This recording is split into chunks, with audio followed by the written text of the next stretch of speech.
What's good, YouTube? Welcome back to the Galaxy, man. You know we blasting off No Ceiling on the road to a billion, and we back with another reaction video. And today we reacting to something that's not as popular or that most of y'all might not know. Y'all already know, like most of my playlists is gonna be a majority songs y'all don't know, but this one y'all definitely most likely not gonna know. And this is Uncle Sosa, You, and he is from Ohio. I don't know what part of Ohio he from, but man, song hard because it's on my playlist, know what I'm saying? But other than that, let's go.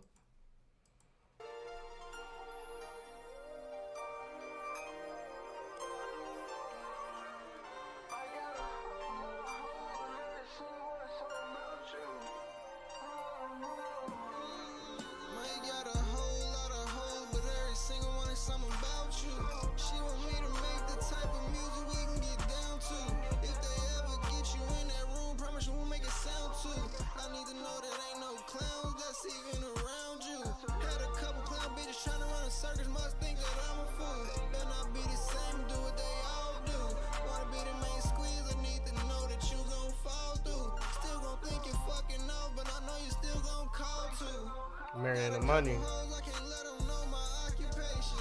Got a couple hoes, I just sometimes call for conversation. I done had them all, any type that you could think of. Hit them quick as hell, I'm talking in a blink of. And I detect the bitches, think the dick made them spy. Out of town hoes who I just like to pick and made them fly. Had bitches play victim, bitch was quick to get the crime. Got some on call to eat the rick and dip, and that's fine. Ain't gon' hold your hand if it's your time, go ahead and cut your ties. Got a bitch that think I'm gullible, sometimes I like to hit her lies. Won't treat none of them no different, but I guess I got my favorites. Ain't nobody. Okay, every time I hear that knock, I really feel like it's somebody knocking at my door. Every time. Oh my bad, let's go. Ain't nobody living perfect, just make it what you gon' make. Might got a whole lot of hoes, but every single one is something about you. She want me to make the type of music we can get down to. If they ever get you in that room, promise you won't make it sound too. I need to know that ain't no clowns that's even around you. Girl getting active with the money. That money not playing. That money is on ad. You feel me? She everywhere. I ain't gonna cap. Had a couple clown bitches trying to run a circus, must think that I'm a fool. Better not be the same, do what they all do. Wanna be the main squeeze, I need to know that you gon' fall through. Still gon' think you're fucking off, but I know you still gon' call too. That's how it's supposed to be. Money chasing me. I don't chase money. The money need me. I don't need it. Oh God, for real.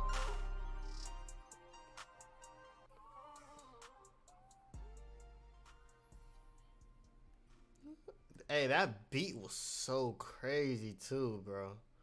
Beat was crazy as hell. Hey, but man, y'all already know, man. That was Uncle Sosa. You, man. Y'all already know. I'm subscribed. You already know I like the video because the song is fire, bro. I mess with it. The video is fire. All that, you feel me? The whole aesthetic of the money in love with him and he in love with the money at the same time. Like he feeding the money that's also feeding him. I don't even know. Like that's just so crazy to me. But yeah, you already know. Like, comment, subscribe. Let me know more songs y'all want me to react to. We blasting off No Ceiling on the road to a billion, man. Let's get it.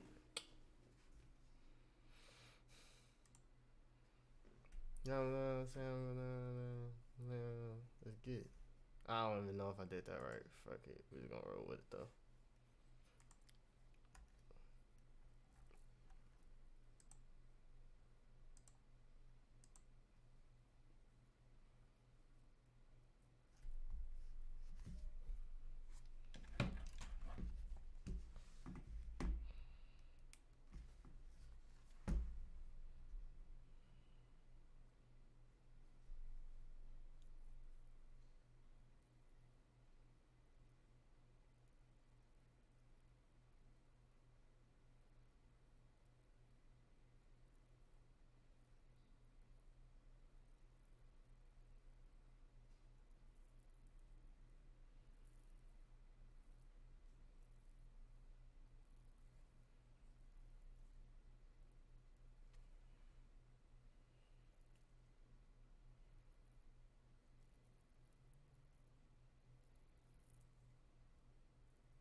Okay, let's see what we're about to react to now.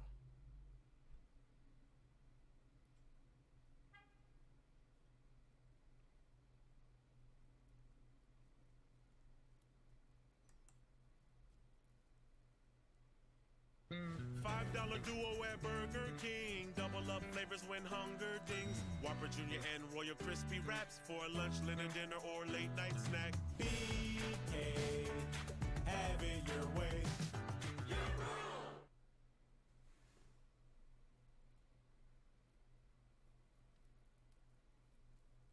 Uncontrolled.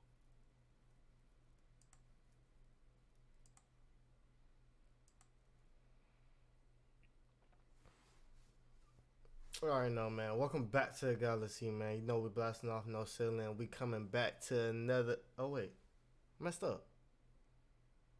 Welcome back to the Galaxy, man. You know we blasting off No Ceiling. We're on the road to a billion. We coming back with another video, another reaction. I don't know how I'm gonna do the reaction. I don't know. I ain't decided. Okay, I'm just gonna keep thinking about it every time.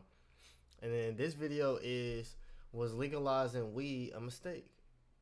And I mean, we gonna let the video speak for itself. You already know that I dropped a video of what was it?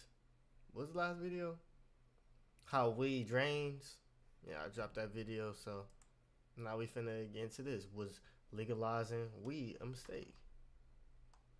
Uncontrollable vomiting due to marijuana use is on the rise. A mysterious cannabis-related illness is turning up in emergency rooms. People are getting sick from a new disease caused by weed. So today we're going to explain the science behind what is going on and whether or not it's going to impact marijuana legalization around the world. Because as a stoner, me scared. The disease is called cannabis hyperemesis syndrome, and it was first described in the early 2000s when a handful of marijuana users ended up in Australian emergency rooms with uncontrollable vomiting. Ever since then, the disease has been increasing. For example, in Ontario, Canada, where I live, between January 2014 to January 2021, I ain't never heard of this. There was a 13-fold increase in people ending up in the ER from cannabis-induced vomiting syndrome. In Colorado, where marijuana is legalized, there was a 29% increase in vomiting-related emergency room visits from 2014 to 2019. At this time is when doctors started to notice these cannabis users would scrame, which means they were screaming while vomiting. It was then understood that these cannabis users kept vomiting even though they didn't have enough food left in them to throw up, which led to the creation of this weird noise that the doctors called scromiting. Now, scromiting may be one of the first indications that a patient who has come to the ER may have this new weed disease. So what is happening here? Why is marijuana making people sick? Well, it has to do with your endocannabinoid system. It's a widespread neurobiology system in your body that allows you to maintain homeostasis, aka the balance in your body that allows you to live. If you become stressed, it helps you to physiologically relieve it. If you swallow a toxin, the endocannabinoid system will help you vomit it back up. This is all to keep you at homeostasis, the healthy baseline that you as an organism needs to maintain life. It is controlled by natural neurotransmitters in your body called cannabinoids, which act on receptors such as the CB1 receptor in your brain. The thing is that marijuana contains molecules that mimic these cannabinoids. Without marijuana, cannabinoids circulate at lower quantities in your body. But when you ingest marijuana, you create an influx of cannabinoids to your system, such as the psychoactive component THC, which resembles a natural neurotransmitter, anandamide. This creates neuronal activity in certain parts of your brain that make you feel high, causing thoughts, imagination, and perception to magnify. But since the endocannabinoid system affects other aspects of homeostasis, such as sleep, mood, appetite, anxiety, or nausea, these things will be affected as well when you consume marijuana. Researchers think that the overstimulation of the endocannabinoid system in high users of marijuana leads to a derangement in your body's intrinsic control of nausea, anxiety, and vomiting. This has led to this new disease called cannabis hyperemesis syndrome. So physiologically, how exactly does it work? Well, cannabis consumption modulates serotonin in areas of the brain that control nausea and vomiting. So, at low doses, it can actually be therapeutic for patients undergoing chemotherapy in order to relieve them of their nausea. But in large amounts over long periods of time, the cannabis overstimulates your CB1 receptors and your endocannabinoid system stops working properly. Essentially, your ability to maintain homeostasis becomes deregulated. For example, if you consume too much marijuana when you are nauseous, the body may have a hard time shutting off the nausea. If you are stressed or anxious,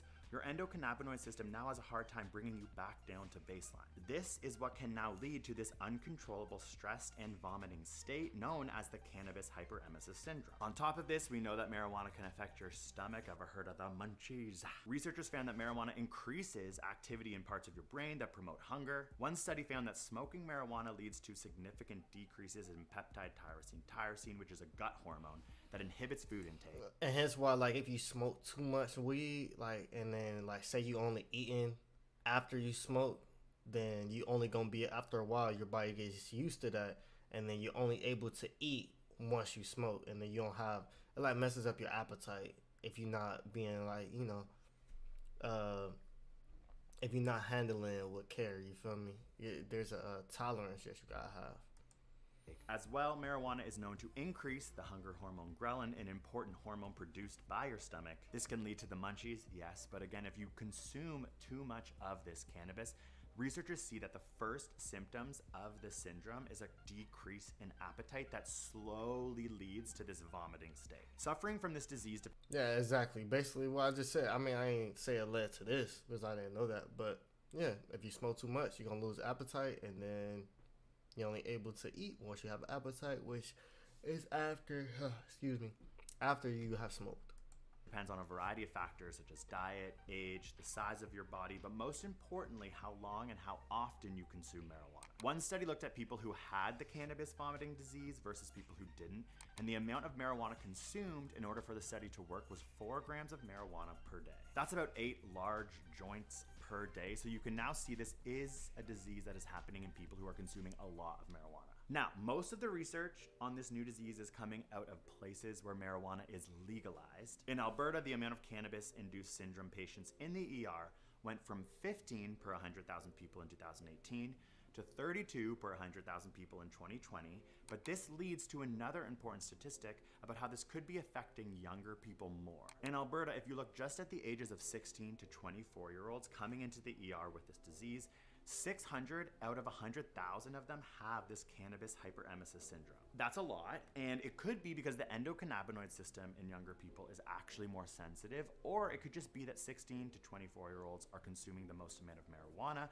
because that has been the trend in Canada for many years. If these trends continue, you will be hearing a lot about this disease in the future. The only way that we now know how to stop it or cure it or help it is to decrease the amount of marijuana the person's consuming, or cut it out completely. But I am well aware of how hard this is. You can watch our video here about quitting marijuana. It is a seriously challenging thing to do. It's Does really this hard. mean that legalization will be halted?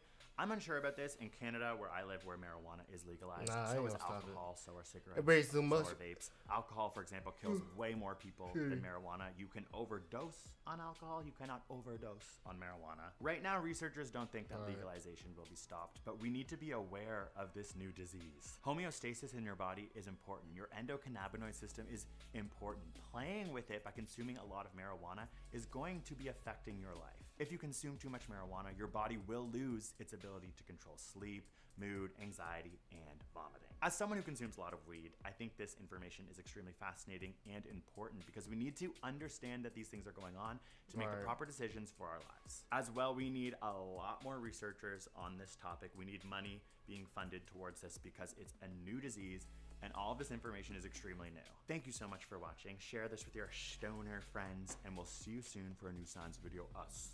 Peace. That was a pretty interesting video, and as you can see, it's all about like how much, you feel me, doing it with what's the word I'm looking for? Dang, I can't think of the word. Why can I not think of the word? Uncontrollable vomiting. I cannot think of the word. Doing it with doing it consciously. That's all I can say. It's a word I'm thinking of, but I cannot think of it to save my life. Yeah, just do it. Smoking weed consciously, you feel me? Not doing too much of it because it obviously can have drawbacks And yeah, I mean, what more do I need to say on that? I'm not telling you to stop smoking weed. Just be conscious of how much weed you're intaking and when you're intaking that weed. Other than that, man, y'all stay blessed. Uh, we blasting off. I messed up. We blasting off no selling on the road to a billion. Peace.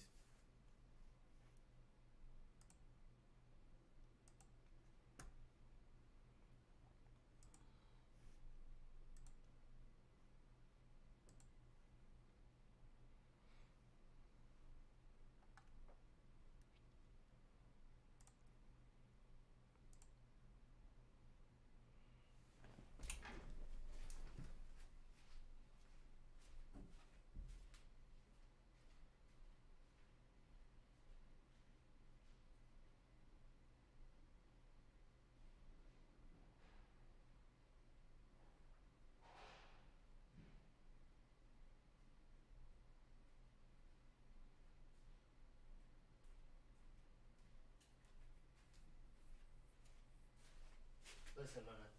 Listen. You have one right here. It's not that hard. Stop laying on mine.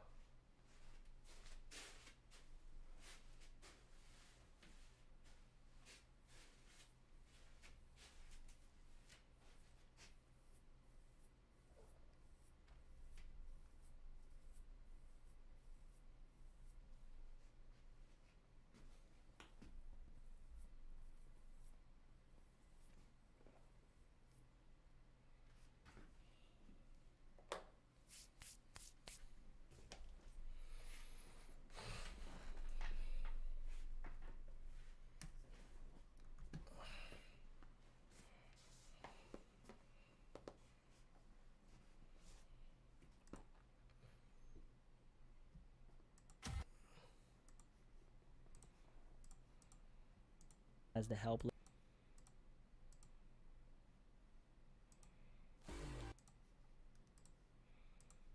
Now, what's going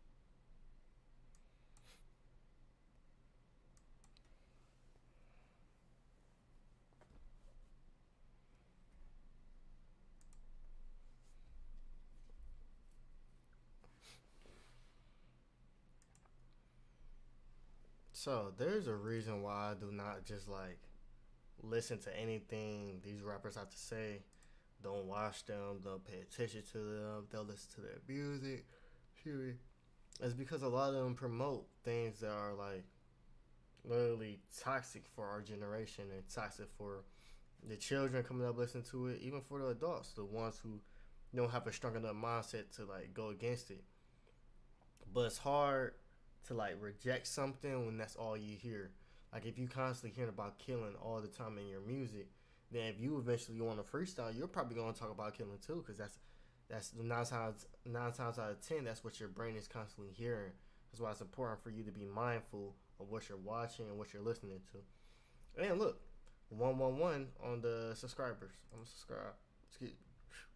But welcome back to the galaxy, man. You know we blasting off no selling. We're on the road to a billion, and we finna react to this Future Lied to Us by Blackie Speaks. And y'all probably like, what he lied to us about? Well, let's find out. I already watched like some of this, so I just wanted to show this. on with you today, my friend? Hope you're staying blessed out there. Thank you for joining me today. In this video, I want to talk a little bit about a clip that I recently came across. Now, the clip in question involves Nicki Minaj. It's a clip from almost 2 years ago at this point. Nicki Minaj was doing an interview with Joe Budden, and on this clip that went viral some time back, Nicki Minaj was talking about a conversation she had with one of her peers, Future. I'm sure everybody's familiar with Future. Now, the conversation Nicki Minaj had with Future was regarding his drug use, more specifically about how Future is actually a lightweight. I thought this was interesting because obviously we're talking about Future, a guy who's made a career off of rapping about the copious amounts of drugs that he abuses. This is not news, by the way. This is something that Future actually spoke about a couple years ago, which we're gonna get to. But I want you to check out this clip right here of Nicki talking about the conversation she had with Future, and then we'll continue the conversation after that. if they like your music, they're listening to it over and over and over. It's programming. And they might try some of those things they hear you talk about. Exactly. I remember I had a conversation with Future one time in the studio, and he said something that I will never forget. And he laughed while he said it. He was like, yeah, you know, people be thinking I do doing a lot of drugs because I rap about it all the time. They don't even be knowing I'm a lightweight. I said, in my head, because there are a lot of people that are huge Future fans, for instance. And that's how they're gonna feel closer to him, because they're doing what they're hearing him rap about. Mm-hmm. Not knowing that he ain't on it like that. Not like that, no. And that's the thing, bro. Is, oh my gosh. Wow. Fucking okay. And that's the thing. That's what they want, though. Like, 9 times out of 10, these rappers and these artists are not doing the things that they say they are doing. They are not living that life. They are just... She just makes me so mad, bro. She just be doing stuff. Oh my gosh, forgive me. But yeah, man, it's all an agenda. So as you can hear, that's all it really is an agenda. They push on that agenda. They're not even living the lives that you think they are, and you want to be exactly like them, and you looking up to them, and the whole time they whole lifestyle is a lie. Nicki Minaj spill the beans. Not really, because this has actually been common knowledge. So it ain't like Nicki Minaj went on this interview and snitched on Future. I want to have a conversation about this topic as it relates to Future and talk about a couple of things that are relevant to the rap game, entertainers, and the influence that they carry. So first of all, some of y'all might remember this. I spoke about this a couple years ago, but Future did this interview back in 2019 where he spoke about a couple things in relation to his drug use. Specifically, Future spoke about how he stopped sipping lean. It's like me taking a chance on, like, when I didn't want to tell nobody I stopped drinking lean. I didn't want to tell, because I felt like, damn, they're going to be like, oh, his music changed because he ain't drinking lean no more. Oh, I can hear it when he changing. It's just like, and people are like, damn, why you don't even say it? It's like, now, this was kind of a big deal back then because, like most people know, codeine crazy.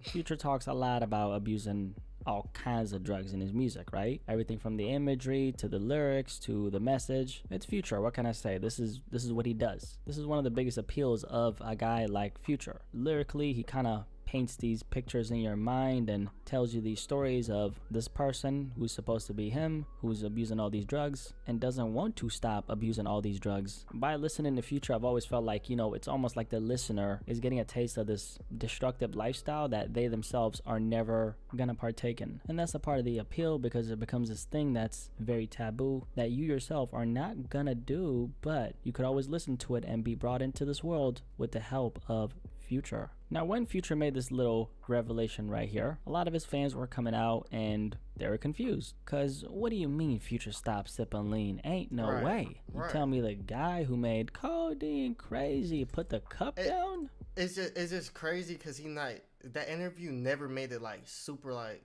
broad or mainstream.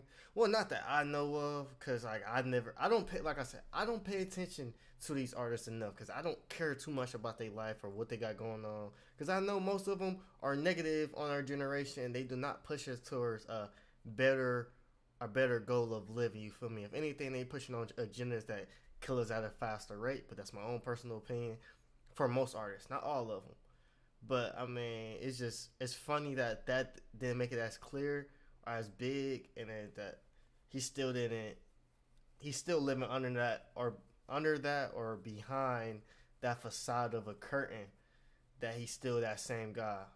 And it's just like, if he's saying this, and it's like, how many other rappers are like living, you know, the same ones who preaching about the killing and stuff, they're not even the ones killing anymore. But you know, I don't believe that. Now, the very interesting thing about the way Future made this revelation is that before he said this, he explained how he was afraid to share this with his fans. Now, Future's thought process behind why he was afraid of sharing this, he was fearing the fact that his fans would feel like his music has not only changed, but this persona that he's portrayed, that they've gotten so accustomed to by listening to his music, that image in their mind was now going to be destroyed because he stopped abusing these drugs. This is what Future said specifically. I didn't want to tell nobody I stopped drinking lean. I didn't tell because I felt like then they gonna be like, oh, his music changed because he stopped drinking lean. It's just hard when your fans are so used to a certain persona, you be afraid to change.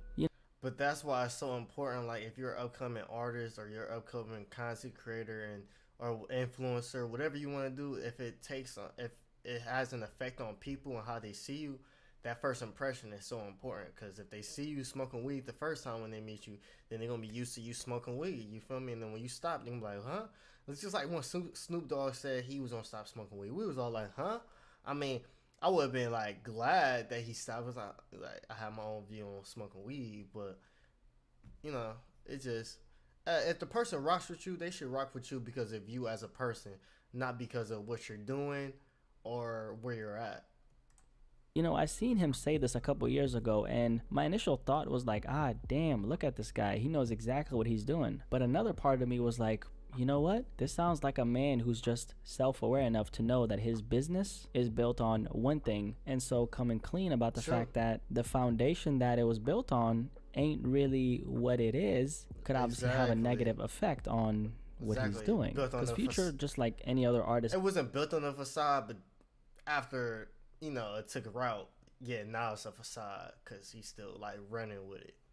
Out there knows if you build an image and career on something that you end up being widely recognized for, like in Future's case, he talks a lot about drugs. If you decide to cut the lifeline or umbilical cord to that image that you've built, you always run a risk of destroying that image that your fans had of you in their head, and that could obviously affect you negatively. More specifically, it could affect your pockets, right? And that relationship that Future has built with his fans, where he's speaking on all these things that he's going through as he's also simultaneously battling addiction, that's a big reason why a lot of people. And I mean, but that should be like, to me, that would, knowing that codeine isn't even good for you, especially like not your kidneys or whatever part it affects. I forgot which part it affects. Because it killed Fredo Santana. And we all know that. We all knew it was bad. And then, like, the fact that you want to keep pushing on the facade, that you're still doing it, knowing that it has your fans stay connected to you because that's what they're doing too. And you knowing that it wasn't bad for you. So that's part of the reason. You know, you knew it was bad for you. So that's part of the reason why you stopped. And then you're going to keep allowing your fans to push forward with the facade that you're still doing it. So that, I don't know, it just doesn't make sense. It's like, it's toxic, bro. People love Future so much. For better or worse, trauma is something that actually sells a lot, and other humans are obviously very attracted to other people who can speak freely about their trauma in a way where they can feel some type of understanding for this person that they're listening to. This is part of the reason why Michael Jackson was so successful. Aside from being an ultra talented human being, probably the most talented human that's ever lived, Michael from day one was so open about all the things that he had to go through in order to get to the level that he was at, because he didn't have it easy. Far from. Things were actually very hard for him. He was put through a lot of physical and emotional abuse during his childhood, which caused a lot of trauma for him during his adult life. And the thing that Future has been able to do for such a long time is that he's been able to showcase that side of him as a human being as it relates to him abusing all these drugs, which has caused a lot of his fans to connect with him on a very deep emotional level. Because there's a reason why Future is still a very relevant name in hip-hop today. He's undoubtedly been around for some time now, so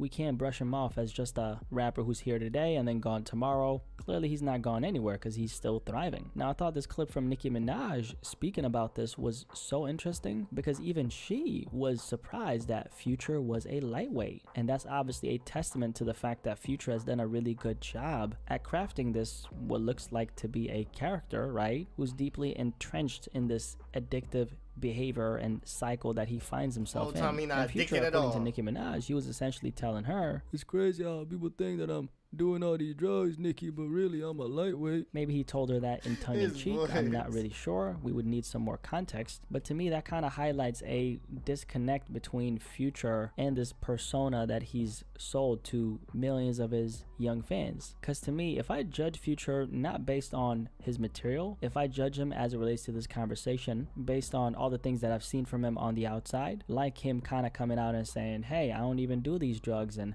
I stopped sipping lean. And also too, his physical appearance. I don't really see a man who's addicted at all. I see a man who's rapping about something because he knows that it's gonna sell records. And that's not to Right, say that one's for money. appearance can be deceitful, especially if we're talking about something like another person presumably battling addiction. And that's because there's a thing called being a functional addict. But with everything that we know about this conversation now, does Future come across as the helpless addict that he portrays himself to be in his music? I don't really think so. And as a matter of fact, he's obviously confirmed to us that that ain't who he is. Now the question is, what are the real life implications of Future doing this? Not for himself, but for the people who consume his music and for the people who believe in his records enough to the point where they think that he's actually living this way. For the adults who listen to Future, well, they can read in between the lines. For the rest of his younger audience, well, let's just say that they've already fell for the deception. The late Juice WRLD, who was a very big fan of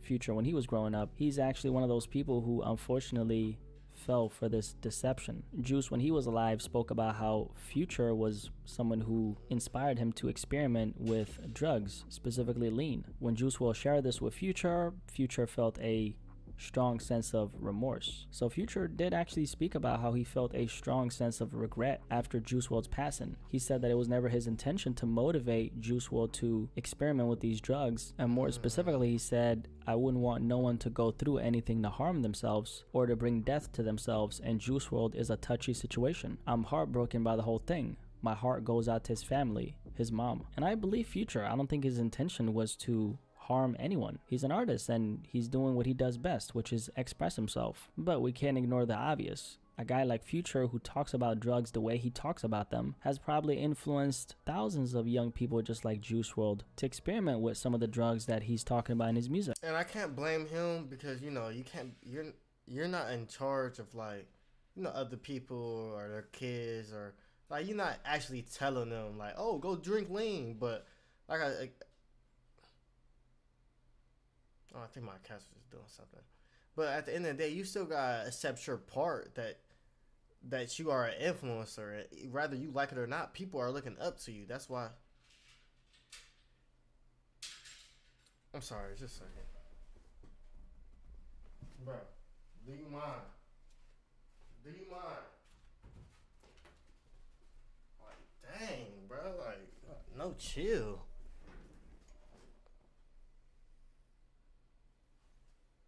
Okay. But at the end of the day, you got to accept your part that you're an influencer. You got to accept that people are listening to you or following you and looking at, eyes are on you at all times. You're hitting, once you hit 1 million views, you already need to be accepting that people are looking at you. You feel me? So you got to accept your part. That's why I won't do anything that will steer people the wrong way of doing something that will negatively affect them, you know? But that's just me, because I have not just self-awareness, but I have outer awareness too, knowing that I affect people and how they see things. So I'm just making sure that how I affect people or how I come off to people is positive through and through. Like, I'm positive throughout. Like, there's nothing that I'm doing that would negatively affect you or influence somebody to do something. You feel me? Because it's all word of mouth. People listen to every single thing you say, whether you like it or not, especially when you're in this type of business as a influencer, artist, content creator, anything. And some of those young people Even might as have an adult, actually lost their life. even as an adult, I ain't mean to just cut it off and do that. But even as an adult, you got kids, nephews, sons, daughters, nieces. You got cousins, younger cousins. It's all types of people. Even the people who are older than you, they might even look up to you, and you might influence something that they might do. Might have actually lost their life, kind of like Juice WRLD, but we're never gonna know because they're not famous. Like they say, correlation is not causation. And so just because there's a connection between, let's say, a bunch of kids out there trying drugs after they might have listened to Future, the music, even with me knowing this, is not really the reason why this is happening. It is, however, in this example that we're presenting, connected to them exploring those drugs. Ultimately, it becomes a question of how much should an artist be held responsible for the things that they put in their music. I say artists do hold a lot of responsibility, however, they shouldn't be held accountable for the actions of other people. At the end of the day, you can't really expect an entertainer whose sole purpose is to make money to care enough to the point where they stop rapping about the very thing that's making them all the money. Future is a businessman, and a big part of his business is to talk about what he talks about in his music. Anyway, appreciate you for watching if you made it this far. Before you leave, definitely make sure to click that like button right there. I really appreciate you for that.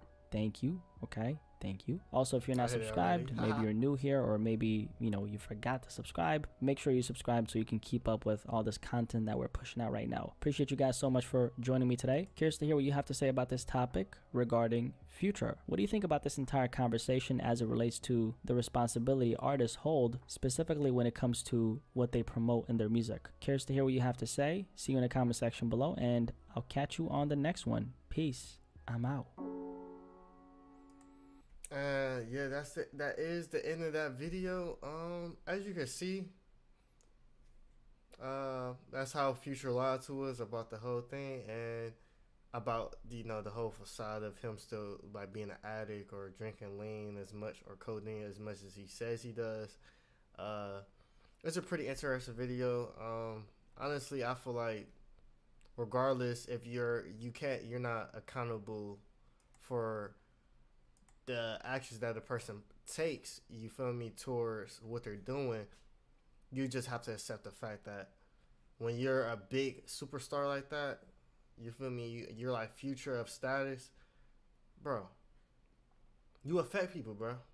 Right or wrong, bro, you affect people. You have to take your part, your accountability, right? Regardless, you might feel bad. And if as soon as Juice WRLD took his life and I was Future, and I knew that I influenced, I would automatically switch to a different sides. Cause like he said, how many people do we know that took their lives or overdosed on lean or drugs that we just never heard of? Cause they're not famous like Juice WRLD, So it's just like things like that would just like throw a red flag automatically to me. But other than that, man, like, comment, subscribe.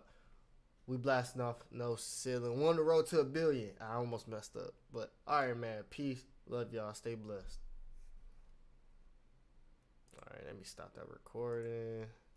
Was that an hour-long video? Oh, man. I hope not. No, it's only 10 minutes. I think it's like 20 minutes, maybe. I hope. Nah. Ain't no way. Hold on. Let me just look.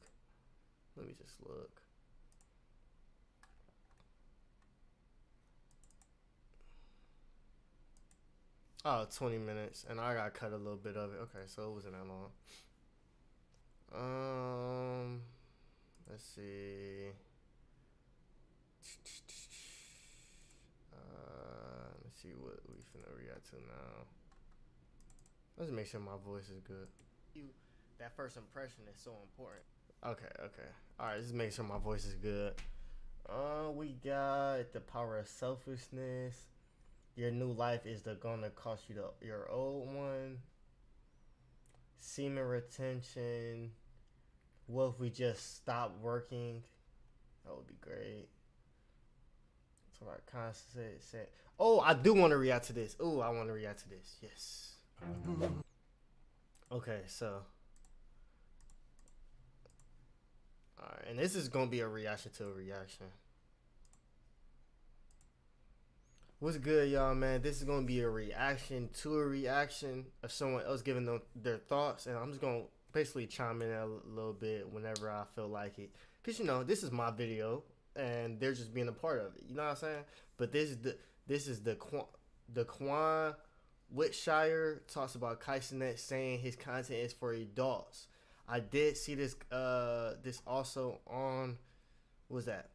On Instagram, and I had a whole, not argument, but a whole debate with somebody, because we was going back and forth, because they was basically saying Kaisenet is a good influence, but I was also telling them about the 30 days in, the jail thing, and then him also bringing porn stars onto the channel and stuff, and then not realizing that, you feel me, most of his content is kids, you feel me, regardless how you see it, they're mostly kids.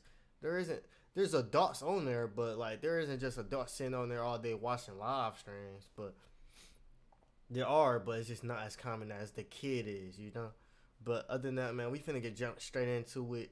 We blasting off no ceiling on the road to 1 billion. Let's get it. bro? Oh.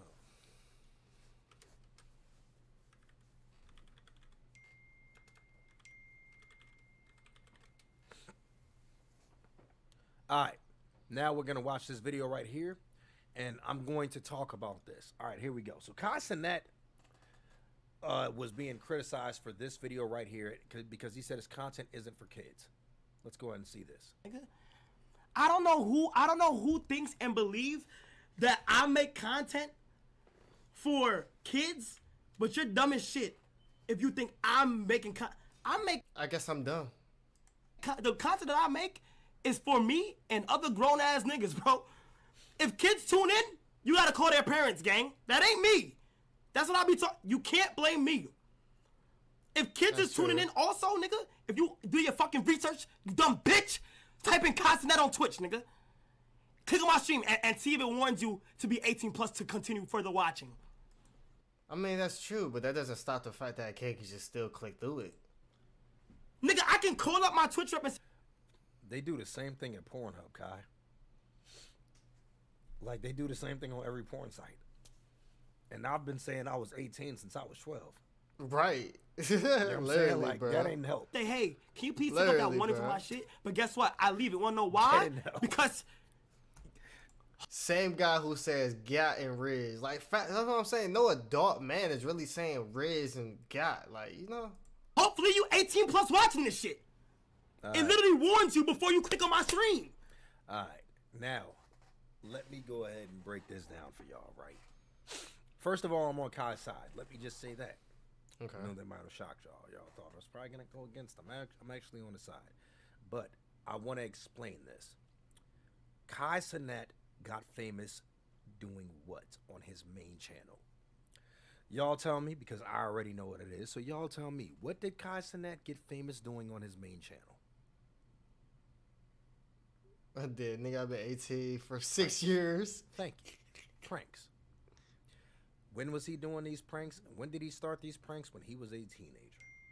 Kai, when you were a teenager, who do you think was watching a teenager do pranks? Teenager. Okay. So, I was those 18 people at may 8. have grown with you. Over the years, you kept doing more and more pranks. So, bruh, yo, please let me be able to explain this. My nigga Larry Tyree with the 5 gift. This nigga W's in the chat, bro. W's in the chat. Yo, Larry Tyree, thank you for the 5 gifteds, bro. Lit. So look, right? He was doing pranks. Who watches pranks? Kids. When he was doing pranks, he was, technically speaking, a teenager. So some would call him a kid. But then as he grew, 18, 19, 20, he was still doing what on his main channel? Pranks. Who watches pranks? Kids. So, although you may have grown and your audience did grow with you, you garnered so many followers that regardless of the OG fans that grew with you, even if they were your age or even just a few years younger, you still were able to get more and more kids to watch you.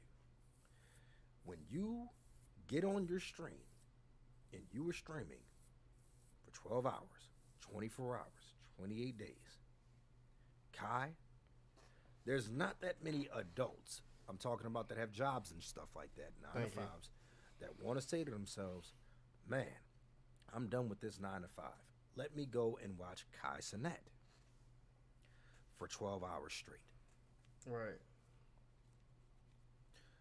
Although it may say 18 and up, you are expecting audience retention. You are not going to get audience retention from people coming home from work, adults coming home from work and watching your streams. You will not be able to get that audience retention. But you know who you will get it from? Kids. There you have it. Now, I don't blame Kai for saying what he said, that he doesn't think that he makes content for kids. I don't think that he makes content for kids now while he's streaming. But you garnered a large part of your audience doing pranks. Your main channel, your prank channel, was beating your streaming channel for years. Who was on that prank channel most? Check the demographics yourself. So, I don't think that Kai makes content for kids, but I do think that he has a lot of kids watching him. Aiden Ross, he is extremely childish. I would expect someone like Aiden Ross to mainly have 12-year-olds, 12 to 15-year-olds on his stream. With Kai, he does make a little more mature content.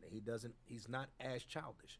But even when he even spoke right here, while he was saying this, listen up. The content that I make is for me and other grown-ass niggas, bro. I'm so sorry, guys. I'm so sorry. So sorry. Okay. If kids tune in, you gotta call their parents, gang. That ain't me. That's what I be talking. You can't blame me. If kids is tuning in also, nigga, if you do your fucking research, you dumb bitch. And that is what entertains children. I don't think that you make content for kids. I just don't think that you're self-aware that children are entertained by this behavior. Right, exactly. Like with I Show Speed. I'd venture to say that most of his audience is not above the age of 17. True. I Show Speed is extremely childish, and his streams are extremely childish. The way he makes people laugh is by screaming and with a bunch of wild antics. This shit gonna wake my fiance up. What children laugh at. With someone like me, I started my content talking about adult content. When I first started, I didn't garner a large childish audience. I garnered the people who were around my age. I started YouTube at 25, and I was making content that people my age would actually find enjoyable. Now, granted, were there younger people watching me? Yes, but for the most part, it was people well over 18. Why? Because I was talking about certain life experiences and things like that. Plus, mine was more so like stand-up comedy, crafted jokes and things like that. Wasn't necessarily childish. There's not that much that you would look at and say it's childish, but I will say this.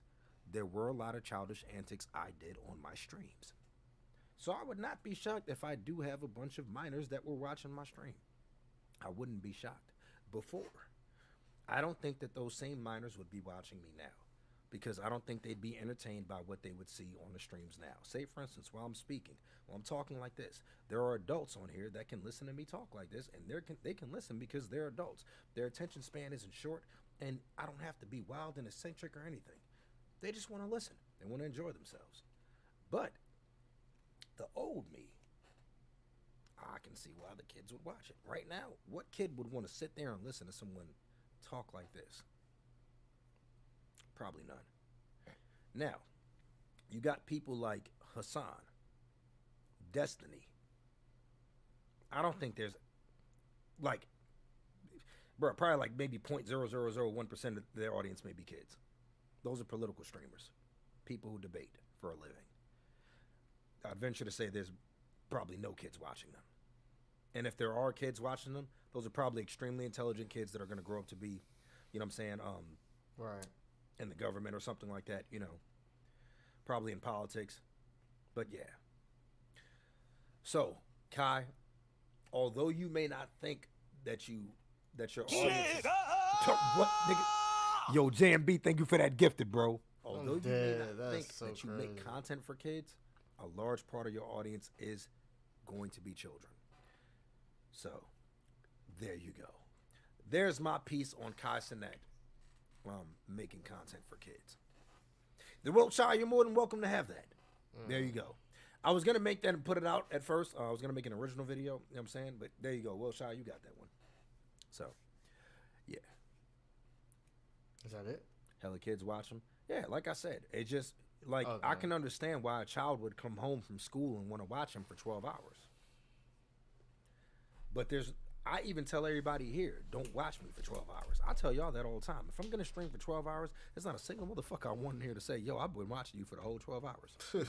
Unless you just are really bored, or unless you were doing shit. Like, say, for instance, you may be, you know what I'm saying, reconstructing your house or something. I mean, renovating your house. You may be, you know what I'm saying, building something, and you just got the stream on. You're listening. Cool. You know what I'm saying? See, MMA fan watching while he getting work done. That's cool. You know what I'm saying? But I'm not gonna lie to y'all. There's not a single person on here that I want to sit at a computer. I'm talking about that's not working. I worked at 911 dispatch. I would be there for 12 hours. If I sat there and watched the stream to keep me awake, that's fine. But I'm saying, if you're all that work at your computer and you're not doing anything else but watching a stream for 12 hours on end, I would suggest you get off that computer and get yourself a life. There's no reason why you should be watching a stream for 12 hours at a computer. Think about this. Bro, I had to sit here. There's never been a time where I've sat here and watched a streamer for 12 hours. I have not sat on my computer and watched a streamer for an hour. Nah. I have not sat on my computer and watched a streamer for more than 5 or 6 minutes. If I watch a streamer, it was from my phone. And that's because I'm doing something and the stream's on. The only time I did watch streamers like that anyways, I don't watch them anymore. The only time I did watch streamers like that is when I was trying to learn how to stream. I had Twitch on my phone. I don't have Twitch on. Okay, well, and that's okay. That's basically it. It's just gonna. I guess it's just gonna throw us into the next one, the next video. But other than that, man, that was Daquan Wilshire talks about his Kaisenet opinion on saying he makes content for adults. And I mean, I'm not disagreeing with him, and I'm not against Kaisenet either. It's just like you just have to accept that. You feel me? Your content is for kids, you know, and it just is what it is. If you don't want it to be for kids, then you have to switch up your style. But there's nothing wrong with making content for kids, you know. There's nothing wrong with streaming for kids, especially if those are the ones who's making you hit these big milestones, you know. Like, kids are important. Kids are the future. If anything, like, you know, the adults, we are already lost in our ways. Mostly, some of us, we can find our way back and find our correct route, but the kids are what really matter at the end of the day, because that's our future, man. So ain't nothing wrong with it. It's just you gotta accept that and accept your part as you are an influencer and you're an adult and you're some of these kids father figure. Even if you don't, like, even if he's not really a father figure, you are some kids father figure. They might look at you as a father, but I mean, I don't know about that, but I'm just saying, like, anything is possible. You know, some people might see me as a father figure for all I know. But other than that, man, y'all stay blessed, man. Let me know what y'all think. Do y'all watch Kaisenet? Like, depending on your age, of course. Do y'all watch Kaisenet? And what y'all think? Like, would y'all sit through his streams when he stream for hours? I know some people who do. But other than that, man, hey, we blasting off No Civil War on the road to $1 billion, man. Let's get it. I wouldn't have a problem when people see me as a father figure, because, like, you know, I'm a real positive person, you know? So, I say I could be seen as a father figure. But Kaisenet, I don't think so.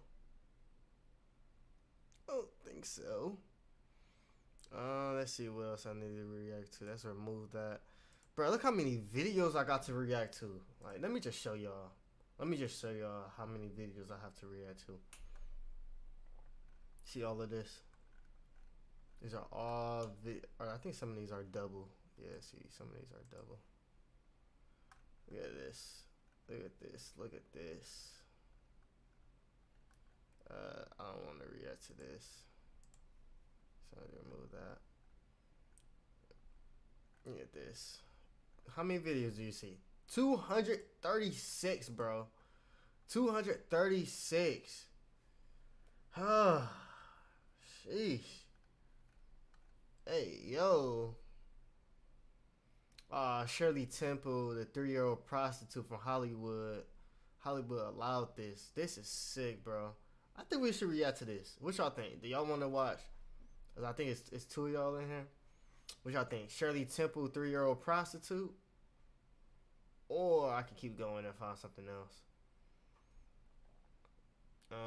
Let's see, The Secret Blueprint. I can react to not Aiden, Andrew Tate. I got a video of him, Andrew Tate, that I can react to.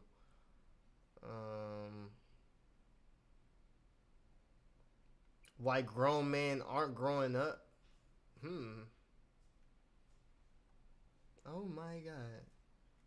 I made a free terrarium, 808,000. Oh, I said 8,000. 1,814 days. They cloned Tyrone. Let me remove that. I wanted to react to that trailer, but that was so long ago. Michael Jackson ignored Oprah. 24 hours with Blueface and Krishan. No point in reacting to that because that's like kind of old now. We're gonna pick something. Snake eating itself. Like, yo. That's how you stop a snake from eating itself too.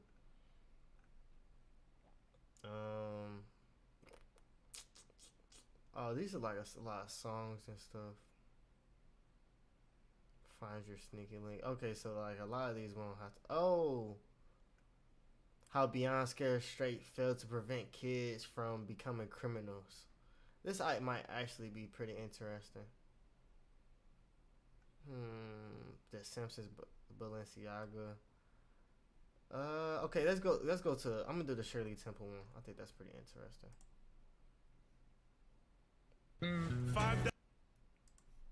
This is so sick, bro. This is so sick. I ain't gonna kill. Made me. This is so sick.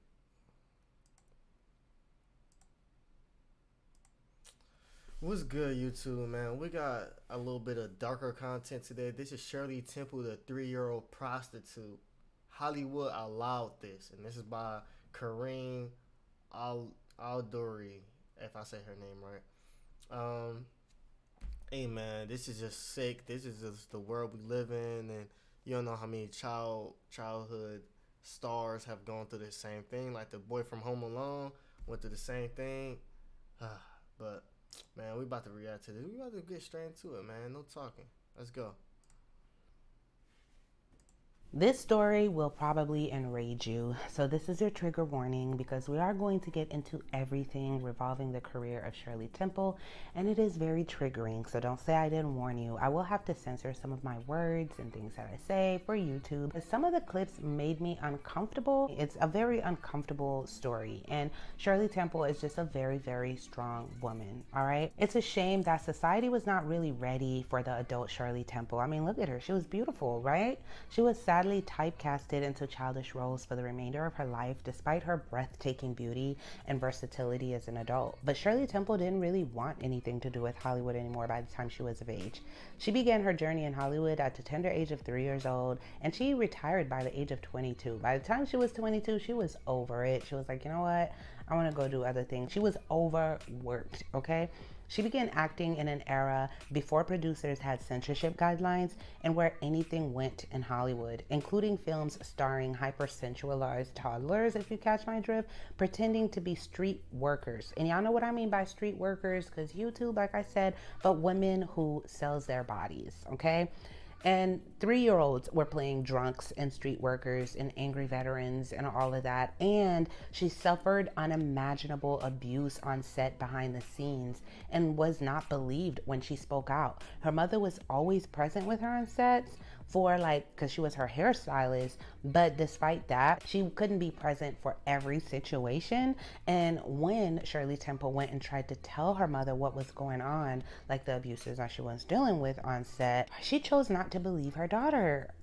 And despite that, do you know that Shirley Temple still wrote very well about her mother? She said that she was showered with love. Like, I mean, her dad took all her money from her. Her mother didn't believe her, kind of pushed her into the limelight. It's just crazy, but she still had nothing but positive things to say about her mother, saying she wasn't pushy and she showered me with love, etc., which kind of reminds me of Drew Barrymore and Brooke Shields, which I did videos for, where they just seem to just like have nothing but positive things to say about their mother, even though we as the public can clearly see that, hey, your mother could have really prevented a lot of this trauma in your life, but they will choose to see the positive, which just says a lot about their soul, how pure their soul were and how innocent, you know, people are with their parents. They really just want the love and validation of their parents, that you can really turn a blind eye to all the trauma that your parents put you through just because you want to be loved. It's just so tragic, right? But Yeah, I know what it feels like to just try to live life, trying to live in your parents' image.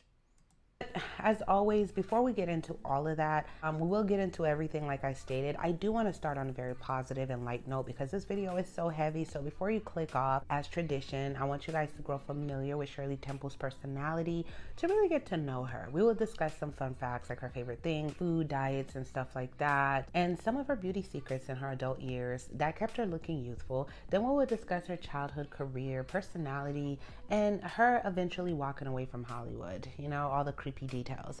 But first, hey friend, welcome to my channel, Queen Allude, where we deep dive and break down the most iconic stars through history.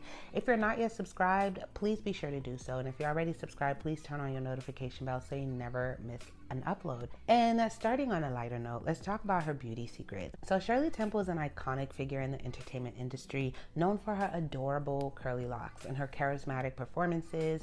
She captured the hearts of millions around the world. However, it's not just her talent that has captivated people, but also her timeless beauty, which has kept generations enchanted. Especially now. I mean, look at her as an adult. She was just gorgeous, right?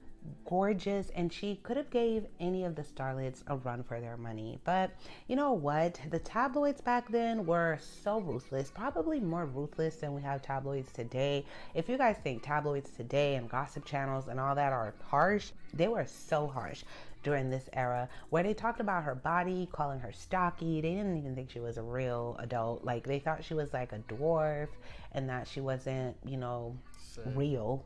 It's just weird. We're gonna get into some things, okay? You all have heard of the Shirley Temple hair, like the Shirley Temple curls, and probably once in your lifetime had to have the Shirley Temple curls for like picture day or school day. We've all went through that embarrassing moment, especially if you were born in the 80s or 90s, right? So what is the Shirley Temple hair? Shirley Temple's signature hairstyle was her curly locks, which were an integral part of born with straight hair. She was her stylist. And she spoke about how uncomfortable it was. And when she woke up in the morning, her curls were perfectly formed and ready for the day ahead. As Shirley grew older, hair, which Shirley stated that she hated because it would sting her eyes, but the vinegar rinses kept her hair short. However, she was never one to go overboard with her makeup, even in her adult years, and her natural beauty on her teeth, which gave her the I'm sorry, y'all. I'm skipping through because I do not care about how her makeup was done. Anything. Like, that's not why I clicked on this channel, okay? I get the makeup, the hair, you know what I'm saying? But we don't care, okay? I'm just being blunt. We do not care. Hollywood smile that she became as a man, I don't These care. veneers gave her the confidence to grin wide on camera and mesmerize audiences with her charm and beauty. She had a classic and elegant style that always exuded sophistication. And with her success, she remained humble and down to earth, a trait that endeared her to audiences everywhere. And she even loved the crew that she worked on set with more than the stars and the directors and stuff. So even the crew would always describe her, like, from the janitors to whoever it was. How to click an ad, how to skip an ad, I mean, one-on-one. It's just super, super friendly. And at a time where the whole racial divide was happening, where they even would put her in blackface, which is so offensive. She was just a toddler, so I'm not even going to show that picture. Shirley Temple was actually very progressive, even as a child. And I can say I'll give her parents some credit for that, even though they were terrible in other ways. Where Shirley Temple, even as her adult years, she went to Ghana and met with leaders there. And she was very supportive of people of color on set too, and was not bratty. She also tap danced with a lot of African Americans. And, you know, she was very progressive, even at her young age, and then grew with that progression into her adult years. So she really was not one of those people, like, you know how these stars today will cuss out their fans, okay? She was definitely not one of those people, and was never bratty, and always showed the utmost respect to everyone around her. She just had a really pure soul. I really, really just like Shirley Temple, okay? And you guys should get her autobiography. She just was a really wholesome person. Let's just say that. Now, in terms of her childhood, this is where it gets so triggering. Like, she didn't deserve any of this. Shirley Jane Temple, beloved child star and American icon, was born on April 23rd, 1928 in Santa Monica, California. She was the cherished third child of Gertrude Temple, a homemaker, and George Temple, a bank employee. Shirley had two brothers, John and George Jr., and the family was a mix of Dutch, English, and German ancestry. The family later moved to Brentwood, Los Angeles, where Shirley spent most most of her early childhood. From an early age, Shirley showed an exceptional talent for singing, dancing, and acting, and her mother Gertrude encouraged and nurtured her talents. When she was only 3 years old, Gertrude enrolled Shirley in Meglin's dance school in Los Angeles, hoping to turn her into a successful performer. It wasn't long before Shirley's adorable features, charming personality, and natural talent caught the eye of a casting director for educational pictures, Charles Lamont. Shirley's first break came in 1932 when she appeared in Baby Burlesque, a series of 10-minute comedy shorts that was a satire, of different shows, recent films, and events, using preschool children in every role. By having children play highly mature roles, Baby Burlesque, it's all in the name anyways, aimed to parody current events in well-known movies. This might have come across as cute at the time to people that were watching. They didn't see the problem with it. But in modern times, you guys would be so disturbed. They had these little kids doing some bizarre things, okay? Like even getting spanked by a grown man in a sensual manner, like laying across a grown man and he has a paddle and he's like, it's just weird. Take the parody Politics in Washington by Shirley Temple as an example. She wore a little bra and revealing little undergarment as a courtesan. She was playing a courtesan, okay? And she was 3 years old playing this role. Oh, so uncomfortable. Temple had to act like a sensual adult for her first work. She stops by a senator's office in one scene, and she's not only flaunting her hips and dripping in pearls, but she is also imitating adult passion by kissing the senator's lips and embracing him. The other little children, like Temple, had no real understanding of what they were doing. Like, it just was not their fault, okay? Oh, hello. I'm Polly Tix. Boss Flip Eye sent me over to entertain you. What the? What's wrong with him?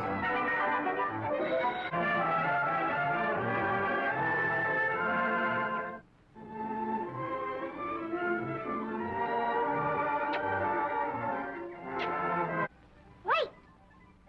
I think you're the most beautiful woman I have ever seen. You're Woman? gorgeous. You're ravishing. Ah, but I'm expensive. Alas. The Baby Burlesque I'm expensive. War Babies, which is another movie that was so disturbing, was another in which Shirley Temple starred at 3 years old. Temple had another improper character in this movie. She dances provocatively for the army men, who are also portrayed by juvenile actors in an effort to catch their attention. Even worse, she says she's expensive and offers kisses in exchange for lollipops.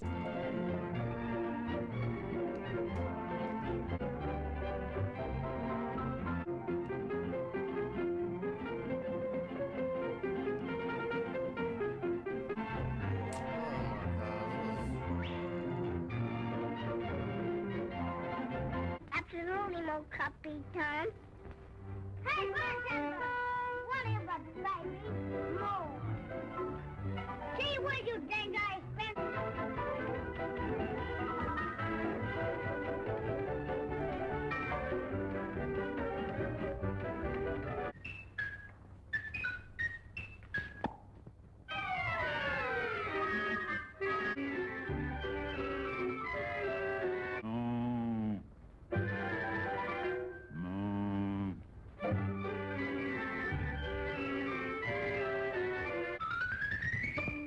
I'm afraid.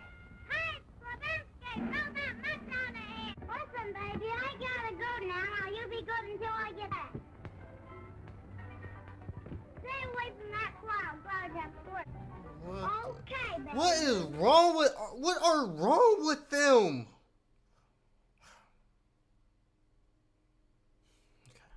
Okay, keep my cool.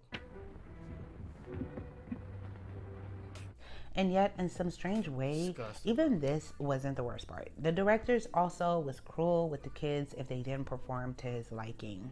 Charles Lamont, the director, would place a child who needed to be disciplined in a silent box. However, this wasn't just any box. It was a little box with an ice block inside. It was terrible, icy, and cramped place to be. Lamont threatened to punish them further if they ever came forward to tell their parents about him.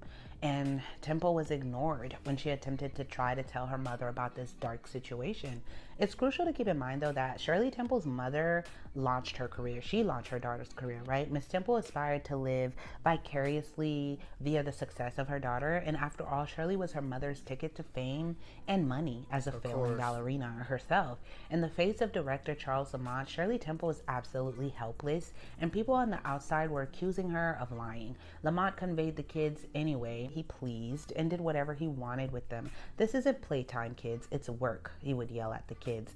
Temple would recall. Even though she was in pain physically, she still was made to work because time was money, and this was something they kept repeating to the children all the time. Shirley's talent and natural charm soon caught the attention of other movie studios, and she was quickly signed up for small roles in various films, including an uncredited part in The Last Man. Shirley's childhood in Hollywood was not typical. Hey guys, this is Charlie with Badass Beard Care. Be quiet, bro. Be quiet, bro. Be quiet, please. From a young age, she was working long hours on movie sets, and her mother was constantly managing her demanding schedule and strict diet to ensure that she stayed camera ready. To finance production costs at Educational Pictures, Shirley and her co-stars modeled for breakfast cereals and other products to make ends meet. And despite the pressures and demands of being a child star, Shirley didn't let fame get to her head. She remained humble, polite, and gracious to everyone she met, earning her the affectionate nickname America's Sweetheart. She was really a sweetheart, okay? During her childhood, Shirley Temple's net worth was estimated to be around $3 to $4 million, which is a phenomenal amount for a child star during that time, and it was a lot of money during that time. John Casson states that she was also the most popular celebrity to endorse merchandise for children and adults, rivaled only by Mickey Mouse. She transformed children's fashion, and by the mid-1930s, Ideal Novelty and Toy Company lines of Shirley Temple's dolls accounted for almost a third of all dolls sold in the country. Shirley Temple dolls realized $45 million in sales before 1941, which is equivalent to $895 million in 2023.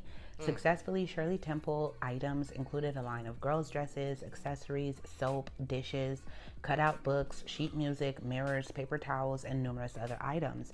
And before 1935 ended, the girls' income from licensed merchandise royalties would exceed $100,000, which is equivalent to like $2.1 million in today's time, which doubled her income from her movies in 1936.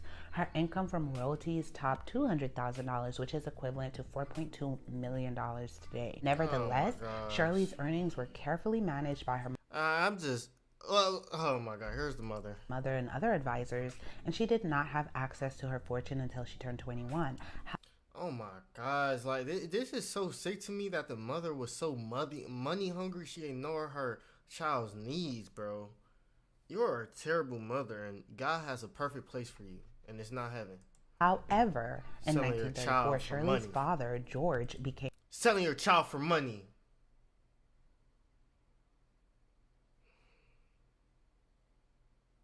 her manager. He mismanaged her wealth and even spent some of it on himself, leaving Shirley with just $44,000 in her account by the time she was 20. Wow. So all that time, all that pain she went through for nothing. Which is so upsetting. Now, in her later career, fast forward to February 1935, and Shirley Temple becomes the first child star to receive a miniature juvenile Oscar for her cinematic achievements. A month later, she's leaving her handprints and footprints at Grauman's Chinese Theater, cementing her status as Hollywood royalty. To make Shirley feel at home, Weinfeld Sheehan, head of Fox, built her a 4-room bungalow right at the studio.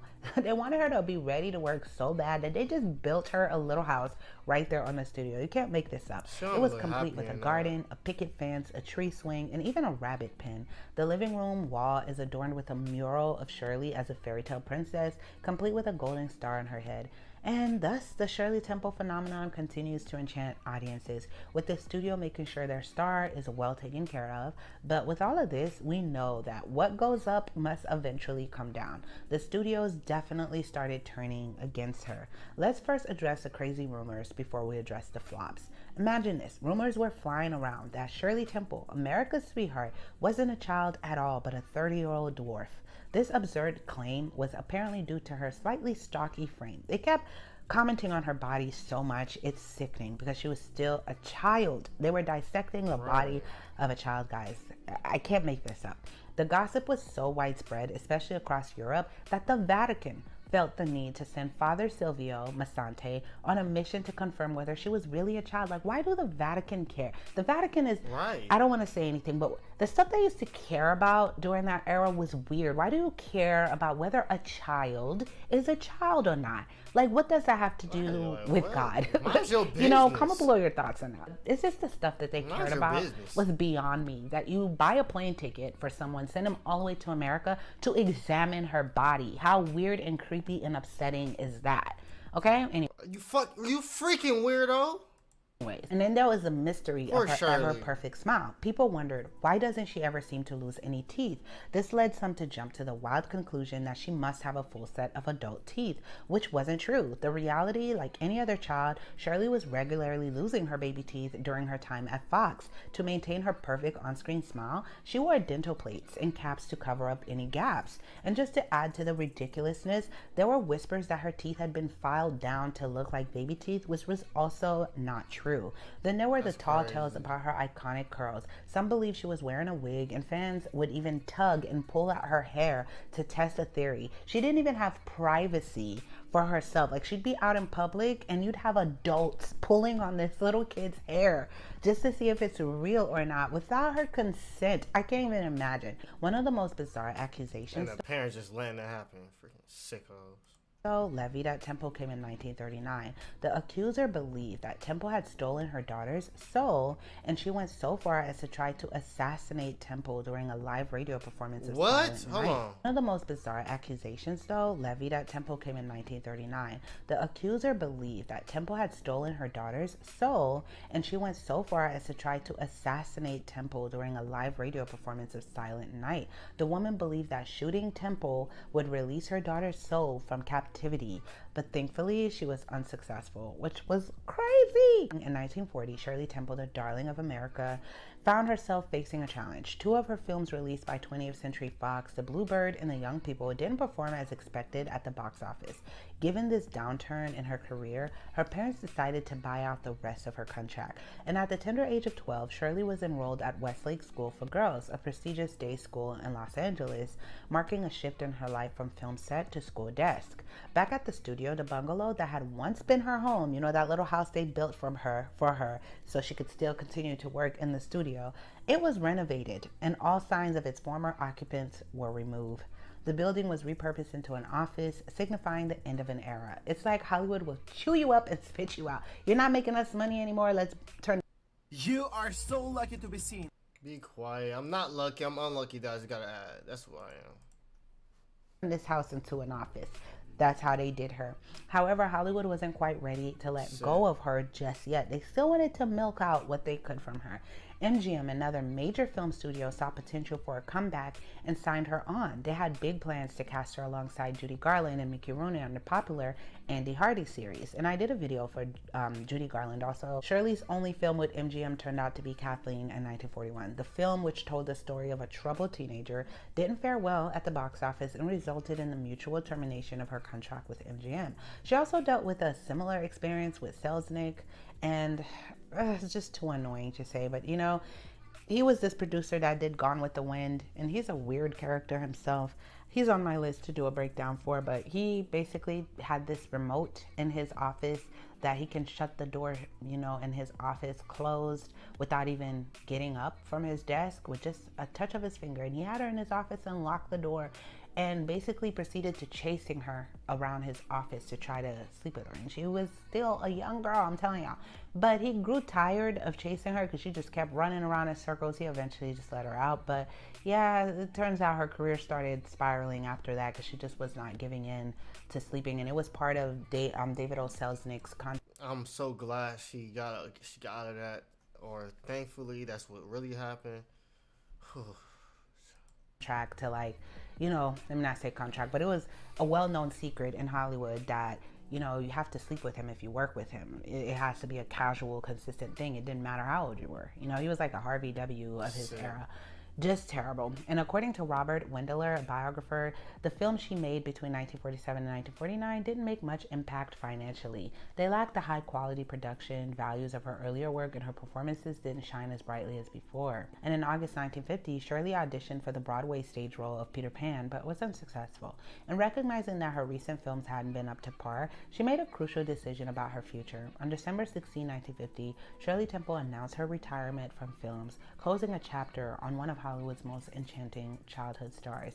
And she went on to be in politics. You can look up her political work. Like I said, she went to Ghana also, and she was just making a lot of waves with that and speaking up about a lot of issues for women and in general, you know. So she lived a happier life outside of Hollywood. Let's get into her marriages real quick. When Shirley Temple was just 15 years old in 1943, she met John Agar, a sergeant in the Army Air Corps and physical training instructor. He was also part of a wealthy family from Chicago that was into meat packing. Shirley tied the knot with him on September 1994 when she was only 17. They had a grand wedding at the Wilshire Methodist Church in Los Angeles, and they had like 500 guests, so it was a huge wedding. Shirley and John welcomed their daughter, Linda Susan, gorgeous girl, on January 30th, 1948.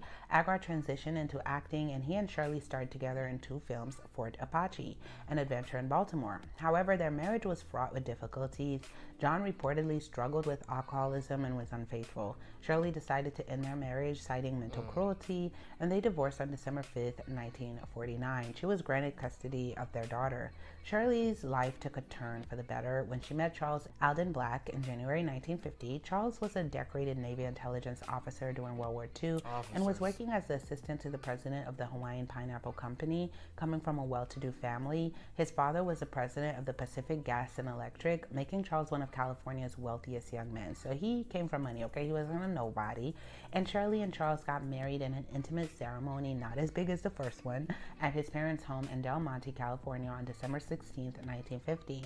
When the Korean War broke out, Charles was called back to the Navy and the family moved to Washington, D.C. They welcomed their son Charles Black Jr. on April 28th, 1952. And after the war, the family returned to California in May 1953. Their second daughter, Lori, was born on April 9th, 1954. And Shirley and Charles enjoyed a long and happy marriage of 54 years until Charles passed away on August 4, 2005 due to complications from a bone marrow disease. In 1972, when Shirley Temple was 44 years old, she was diagnosed with breast cancer. And sadly, Shirley Temple passed away at the age of 85 on February 10, 2014. And today she rests in peace at the Alta Mesa Memorial Park.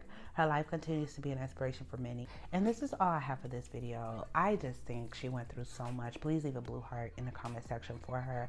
And I'm glad that she just found love and happiness and died doing what she loved. And I'm just so infuriated. I'm about to cleanse myself now, okay? Please watch my Judy Garland video next. It's linked in the comment section, pinned. Check that out, and it's also in the end cards. I love you guys so much. Thank you for tuning in. If you like the music you're listening to, the link is in the description. Until next time. Wow, that was so much to like speak on. I ain't gonna lie. Honestly, that was a good video though. I liked it all the way to the end. Like all the way through. I liked the whole entire video. Excuse me, by the way, I just yawned. I don't lie, that was very like disturbing. But it's like it's not unheard of like, you know, Hollywood studios and like what they do to kids and stuff like that. So it's not like completely just like a shock, but you know, it's just sick, man. It's just sick. I pray that she rests well, man, for real.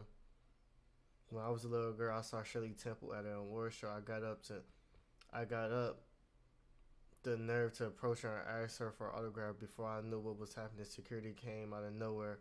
As they were trying to hustle me away from her, she told them to stop and that I was with her.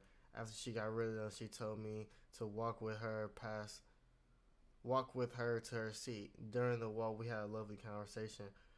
Once at her seat, she asked if I had a pen, and then she gave me the most beautiful autograph. That day, at the Black Filmmakers Hall of Fame, Shirley Temple made a little black girl from Oklahoma blissfully happy. Wow. Glad that happened to her. It's a miracle that she came out of it with a good attitude and spirit. Facts. Unbreakable, for real. What's creepy about child abuse cases is how many adults turn a blind eye. Facts, even their own parents. If she is forced on and or underage, she is not a prostitute. She is a victim. Facts. Facts. Yeah, the fact that adults let all this happen, man, it's so unfortunate what happened to her. But otherwise, man, like, comment, subscribe. Let me know if y'all got more videos like this y'all would like me to react to, man. Just give me y'all view on it. Like, it's just so sick the world we live in, man. It's just sad that we have to keep living through this to this day, man. It's freaking sick, man. But other than that, man, y'all stay blessed. You know, we blasting off no ceiling on the road to $1 billion, man. Let's get it. Peace. Man, that's crazy for real. Damn, bro. Damn. Alright, let's go back to the reactions. Because we got to remove this from reactions. Remove from playlist.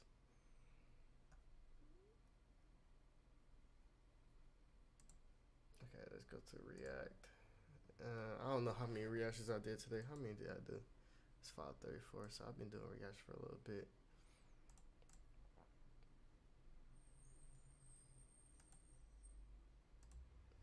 Okay, so we got 1, 2, 3, 4, 5, 6.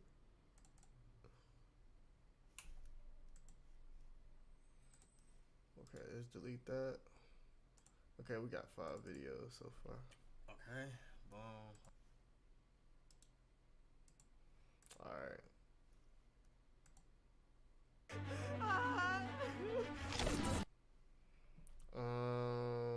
Emotional security, why I love Adventure Time. Let's see, what if we just stop working? You can really make beats and don't think you can sing. What is this?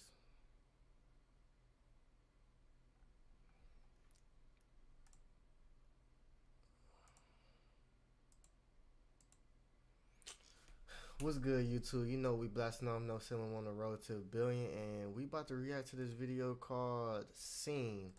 I don't quite know or understand what it's about, but it has quite a couple 243,000 likes, and it's called "Scene" by Tay-Tom. So I mean, let's get straight into it. See what's about. I mean, can't until you try it, you know.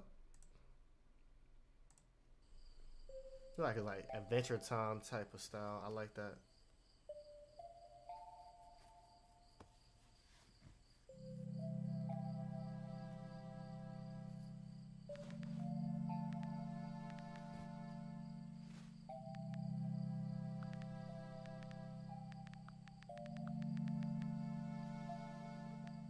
No problemo.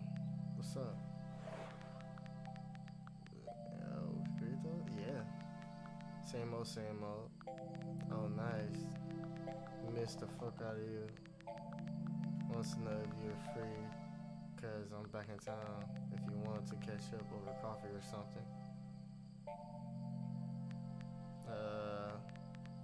Maybe I got work tomorrow. Well, it doesn't have to be tomorrow. Like maybe this weekend.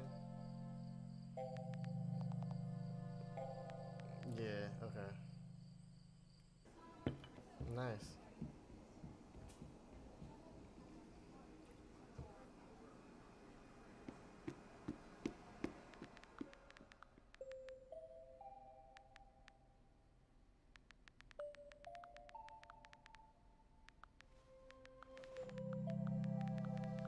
I'm so sorry. Shit, I know this is still weird, so say yep. Just let me know. I feel for her. You can drop it. Damn, what's up with him? Damn, what's up with him? Yes, sorry. She's still trying to. Sorry, can't. Oh, what you gonna say, bro? Not free tomorrow. You know when I'm available. Wow. Okay. Oh, that's okay.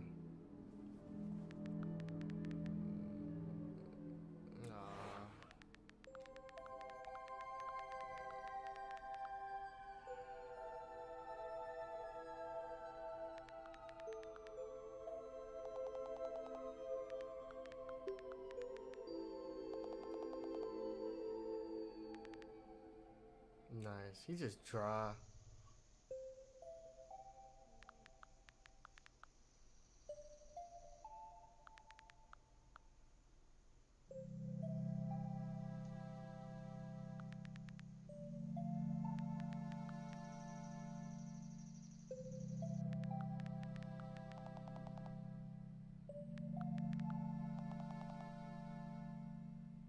That's me. I ain't okay. I feel for the girl. That's me.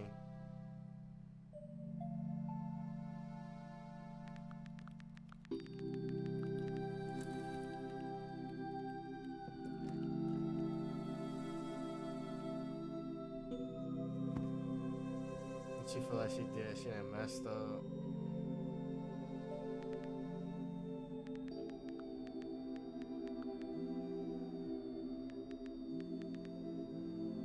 I just can't even say.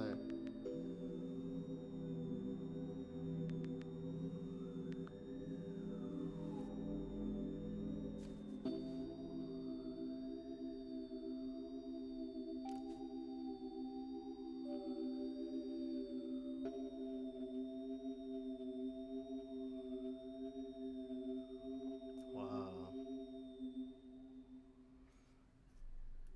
So I guess from the jump, that person, the dude, was never really interested, or maybe life is draining him and he just doesn't have time. She said, "I feel bad for both characters. You did really well portraying the personalities and humanity of both of them.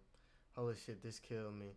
This is the best depiction of wanting to reconnect with people who were once important to you despite everything that happened. This is amazing, great stuff.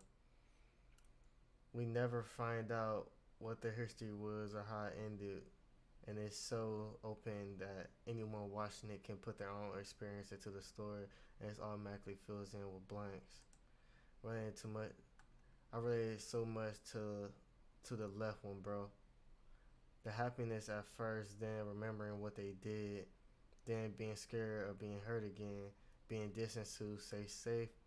I relate to the fear of intimacy and trying not to be emotionally involved in someone, especially someone who hurt you before.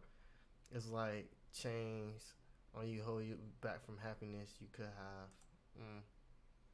Yeah, I relate to the woman on the right because I don't know what happened between them two, but just seeing the aesthetic of everything you see, like she has pictures, posters, so many different colors, stuff like that. Him, he has a little bit, but I mean, it's just not as much as this person has. Yeah, I relate to her just off the simple fact you wanted to be there with them, and then you just keep messing up with text. You wanted to be out with them, do stuff with them, and then it's just not, they're just like not interested. Even now, she's like worried, and that's how I be feeling. I have a like butterflies of the feeling. I'm gonna text them and stuff. That was pretty good. Little short story. Let me know if y'all want me to react to more videos like that. Other than that, man, you know we blasting off No Ceiling on the road to 1 billion. Like, comment, subscribe, and peace. That's pretty interesting. Ha ha ha ha ha ha ha he he.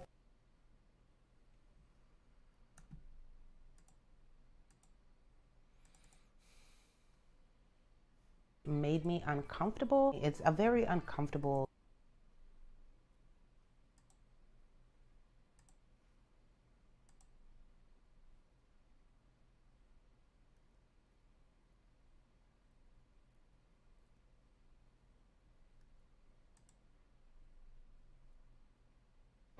Without VA, I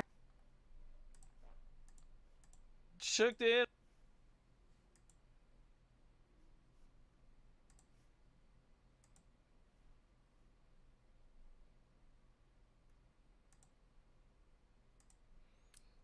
Welcome back to the galaxy, man. You know we back with another reaction. You know we blasting off No Ceiling on the road to 1 billion, and we not finna do too much talking. This is Orlando Bloom on how Kevin Hart got to the top of comedy. Kane Williams told the truth, and I was there. So I mean, I don't know what he finna say. Y'all know he already got some like crazy stuff to say, but sometimes he be saying some truth of the industry, And of course, most people write him off to the side because of his crazy mentality. But that's what the society wants. You feel me? They don't want the ones that slip through, and the ones that slip through and have the information. They come back mentally poisoned and mentally scarred. You feel me? Emotionally scarred too. So man, let's go. Cause you remember he was like a child star too when he first started. So yeah, man, let's go. I don't judge him for anything he has said or done in the past. Internet, man. He did this interview with Shannon Sharp, and he said a lot of stuff, man. What was your initial reaction to the interview? Like I told one of my best friends that brought me over here, Millie, my best friend and producer, it's like, what was done to Cat to make him do that? There's a lot of people that have no respect for the game of comedy. And there's a lot of people that, before I go deeper, I will say that it's none of my business, the personal relationships and all the stuff that was talked about. So I'm not going to talk about that. But I will talk about what I've experienced. And what I've experienced is sitting in front of Cat Williams at his own house, $3 million mansion in Malibu.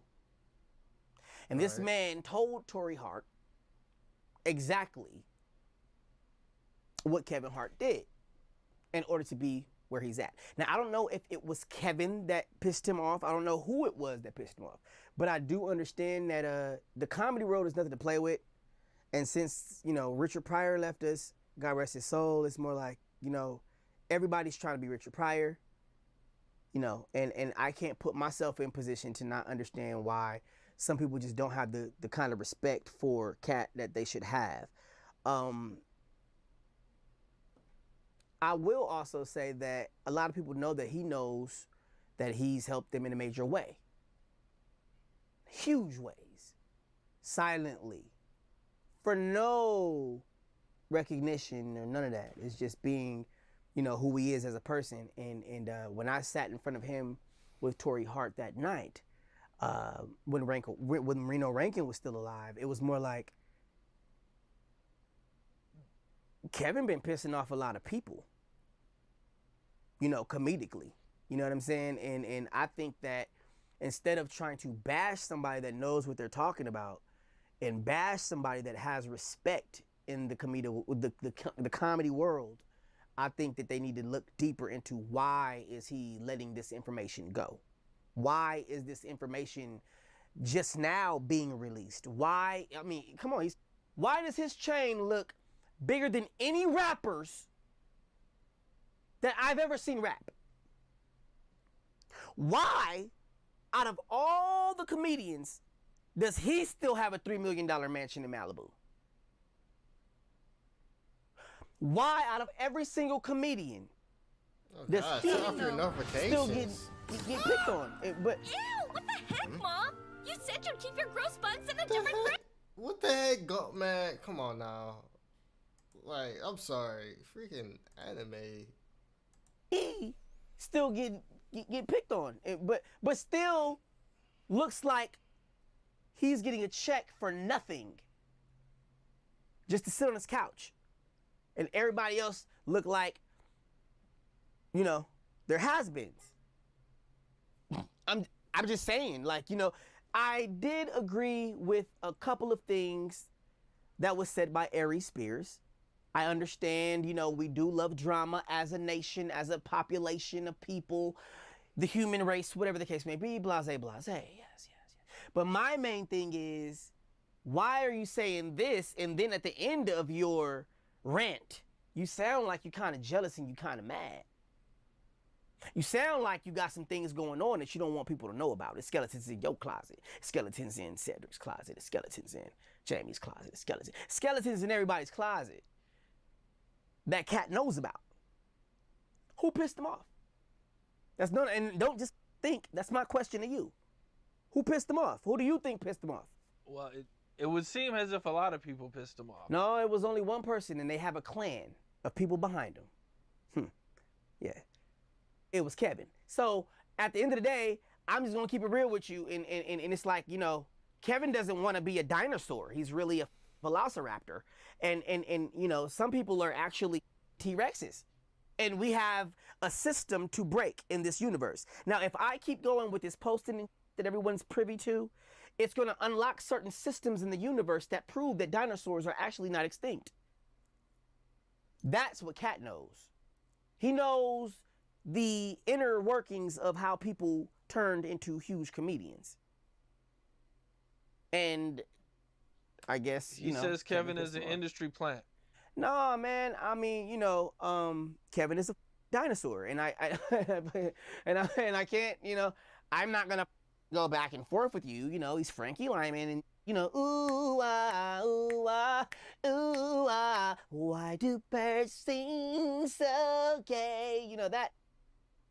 What? Okay. Well, I think some of the biggest news from this interview was when he said he turned down $50 million 4 times. No, he didn't. To protect his integrity and his virgin hole. No, he didn't. He did that. He did that to say that Kevin Hart took $50 million to unvirgin his hole. Can you explain a little bit? No, I just told you what happened with that. So you don't believe Cat when he says that he turned down $50 million 4 times? No, I believe that was a punch at what he did, what Kevin Hart did for that movie Get Hard. He showed y'all what he did. He sucked Will Ferrell's to get hard. Oh. Now he's high. Now he's acting all hard. Every picture he's just short. He wasn't ready. All that. It's the same thing, man. You know, I don't put myself in any kind of position to think that somebody is good when they have 4 people writing their jokes. Kevin Hart has a team of people that write his jokes. Kevin Hart writes some jokes, yes, but that's not the real Kevin that you... I come here telling you all the time who's the realist and who's not. Kevin, I told you when I first came here, bro, Kevin Hart is not that tall. Kevin Hart is not that tall. 50 Tyson is the real Kevin Hart. So if we're gonna make sense of some 50 Tyson is the real Kevin Hart. So all that Kevin got right now, acting like Kevin is Kevin, all that the house is, all that man was raped, robbed, and belittled. They are raping and pillaging every single thing on this earth. Not facts. No, I ain't gonna. We are partners. Everything he just said. We are farmers. Shut up, you stupid ad. Sheesh, bro. Sheesh. Alright, so like, out of everything he said, the end was like total facts. And who did he say? 50 Tyson? Who was 50? Who was that? 50 Tyson, musical artist. Who is this?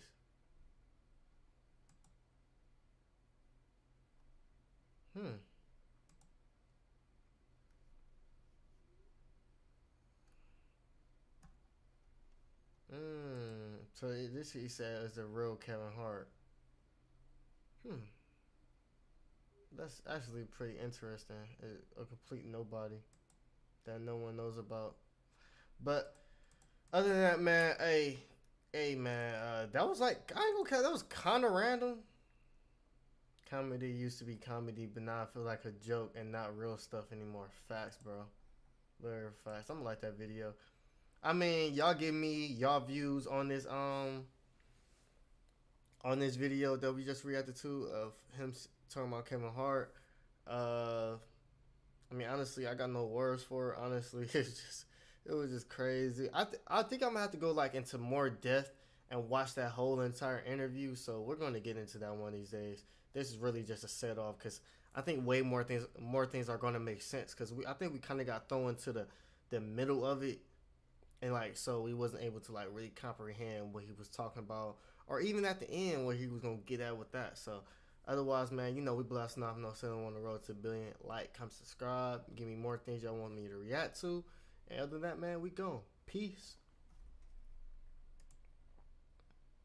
Alright, and somebody actually told me they wanted me to react to a video. So we're gonna get these 2 reactions out the way.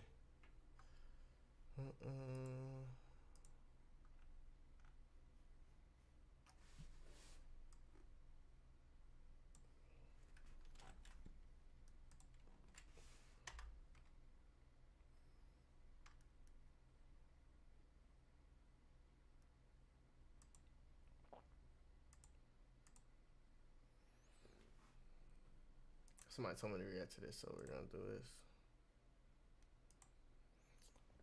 What's good, YouTube, man? You know we blasting off No Ceiling on the road to 1 billion. So someone in my comments told me to react to Young Fazo Kill My High. As I know, as y'all can see, if y'all watched the last reaction music video, if y'all watched the last music reaction video I did to my playlist, it was Young Fazo and Jay's. It was called dang it, I forgot what it was called. But yeah, so then someone commented in the comments that told me, can you please react to Kill My High by Young Fazo? Because I was like, dang, Young Fazo is raw. So like, I'm like, dang, I gotta listen to him more. So here it is. So they listen to I'm gonna redo this. I ain't gonna cap.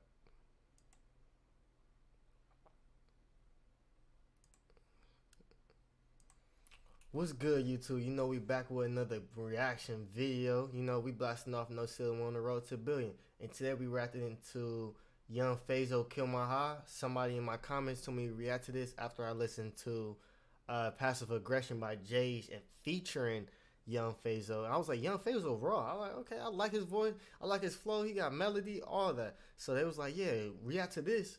You know, I'm like, okay. Somebody told me to react to it. I know they got good music taste. Let's get into it.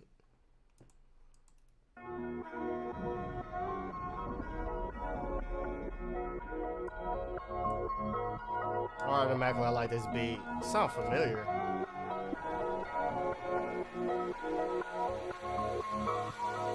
If you hold my ears, I don't wanna see us that quick. But you gonna wanna fly, bitch. I don't wanna kill your eye. I don't wanna see you cry. I just had a in my life, and the bitches wanna let them go wild. I didn't wanna hold my wrist. I didn't wanna hold my wrist. I didn't wanna jam my style. But you wanna hit my phone. Till the year bitches been a little wild. I didn't wanna hold my wrist. I didn't wanna jam my style. But you wanna hit my phone. Till the year bitches been a little wild. If you hold my ears, I don't wanna see us that quick. But you gonna wanna fly, bitch. I don't wanna kill your eye. I don't wanna see you cry. I just had a in my life, and the bitches wanna let them go wild. I didn't wanna hold my wrist. I didn't wanna hold my wrist. I didn't wanna jam my style. But you wanna hit my phone. Till the year bitches been a little wild. Hold me back so I don't fall right over. You mention XB on the sofa. Just take these drugs to hold me over. I can tell you last time I've been sober. I don't really wanna go far away. Talking that we kill a broad day. I don't really like what you saying. Shoot my shot, I swear it's all in. See the pins, I don't want falling. I don't want to see you calling. Yeah. So I don't fall right over. You mention XB on the sofa. Take these drugs to hold me over. You last time I've been sober. Hold me back so I don't fall over. Like, I like how like random and like the beat is. I like it. His flow is just so, it's like all in one. I didn't wanna hold my wrist. I didn't wanna jam my style. But you wanna hit my phone. Till the year bitches been a little wild. I didn't wanna hold my wrist. I didn't wanna jam my style. But you wanna hit my phone. Till the year bitches been a little wild. If you hold my ears, I don't wanna see us that quick. But you gonna wanna fly, bitch. I don't wanna kill your eye. I don't wanna see you cry. I just had a in my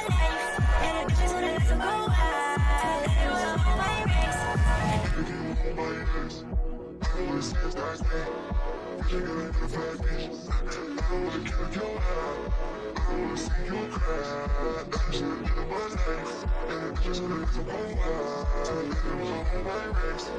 I don't really want to fall away. Tell you that I kill a broad day. I don't really Okay, it's decent. I don't care. I like it.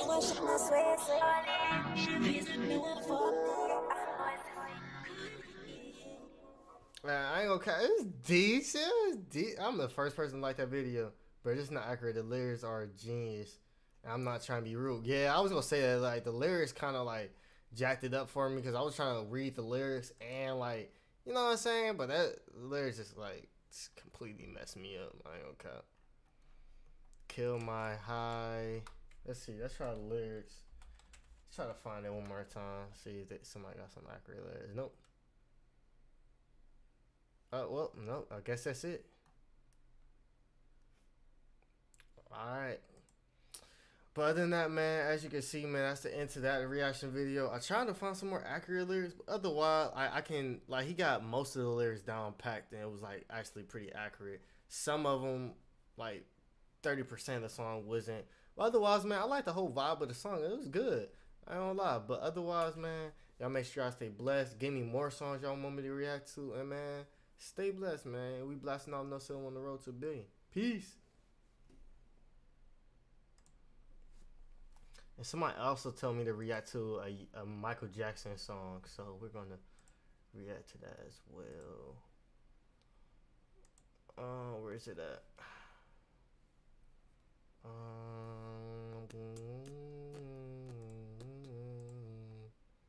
Oh, this is my most viewed video.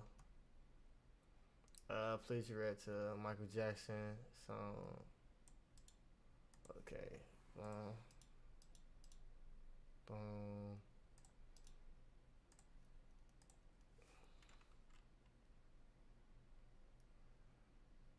I think lyric video, or the AI version.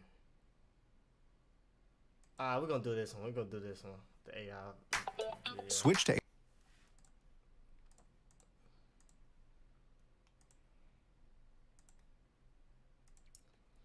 What's good, YouTube? As you see, we got another Michael Jackson reaction video, man. And this is Michael Jackson, Whatever Happens, music video, AI. So it is AI generated, but man, it was either this or a lyric video. But I think this is more entertaining than seeing somebody put in the work with AI. It might be kind of like creepy at the same time, but otherwise, somebody else told me to react to this. I ain't actually never heard this song, so this is the first time for me hearing this. But other than that, man, we blasting off No Ceiling on the road to a billion, man. Let's get it.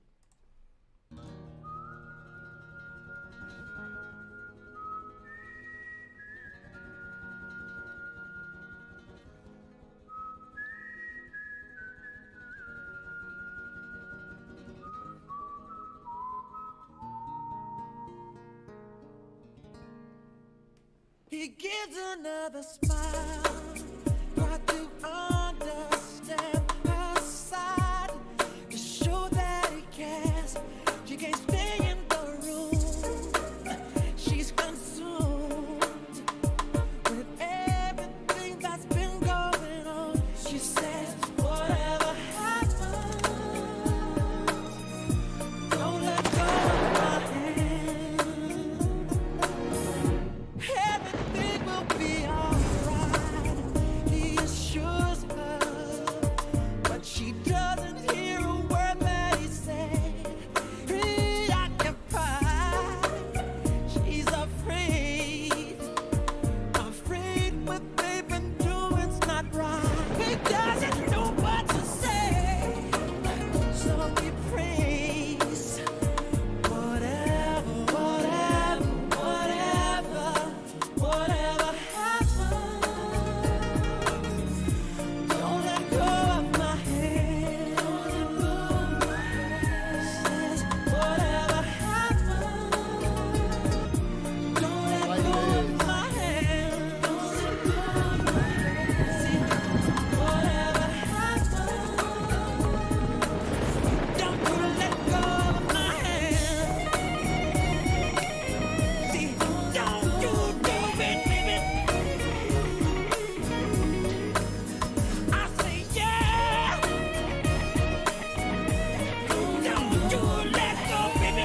Whatever happens,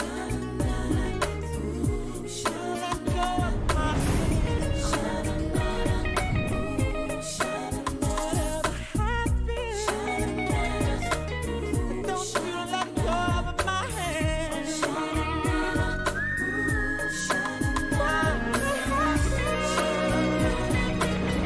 Don't you let go of my hand. Don't you let go of me. Don't you let go. Can I get a business, baby? Don't you let go, baby.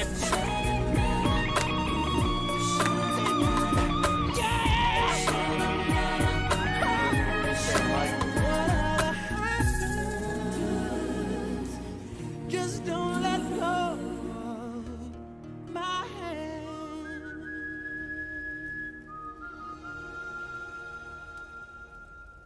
Damn. Thank you all for watching, and let me know which music video you want next. And don't forget to subscribe to Peter Ralph. I love you all.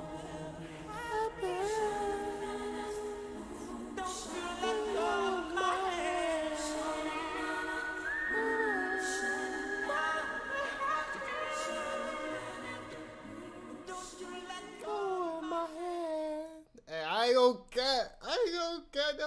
That was hard. That was hard. I ain't gonna lie. Like I gotta add that to my I'm adding that to my playlist. I ain't gonna lie. Whatever happened. Yeah. Oh man, that was good. That was good, man. Hey, like, comment, subscribe. Let me know what else y'all want me to react to in the comments, man. You know we blasting off No Sale on the road to $1 billion. That was Michael Jackson. Whatever happens, man. Peace. All right, so I don't know how. I got a whole bunch of reaction videos that I done did today, but we're not done yet because I don't know, man. I just got more I gotta react to.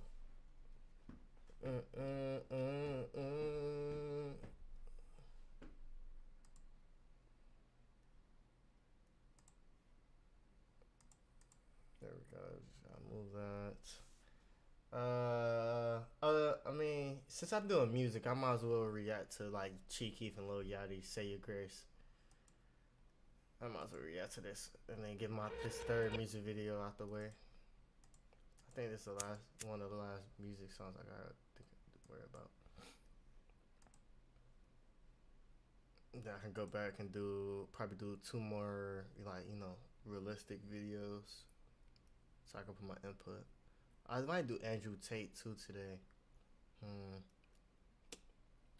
Damn, my lips chapped, bro. I can't do this. I keep licking them. Hold on. Before I do this, I gotta go get my my chapstick, bro. My lips chapped, bro. And y'all wasn't gonna tell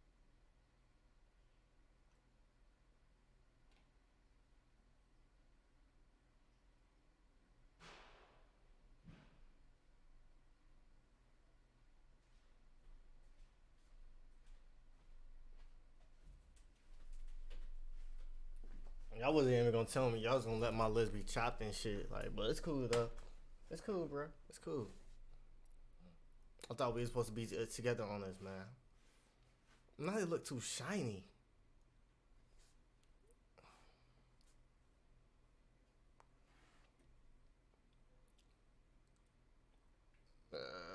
Okay, they look cool. That's cool. That's cool. I ain't gonna trip. What's good, YouTube? You know we back with another reaction video, and today we about to react to Chief Keef and Lil Yachty, "Say Your Grace." I ain't never listened to Lil Yachty and Chief Keef on the same song, so we about to see how this works. You feel me? We finna see how they collab. Is it good or not? You know we blasting off No Sale on the road to $1 billion. Let's get it. The beat go off. Hey, is this Sosa? Am I picking the Sosa right now? This seat look crazy. What the fuck is you? I don't know, I just want you to explain something to me. Hey, explain your ass, man. I got some money on the way.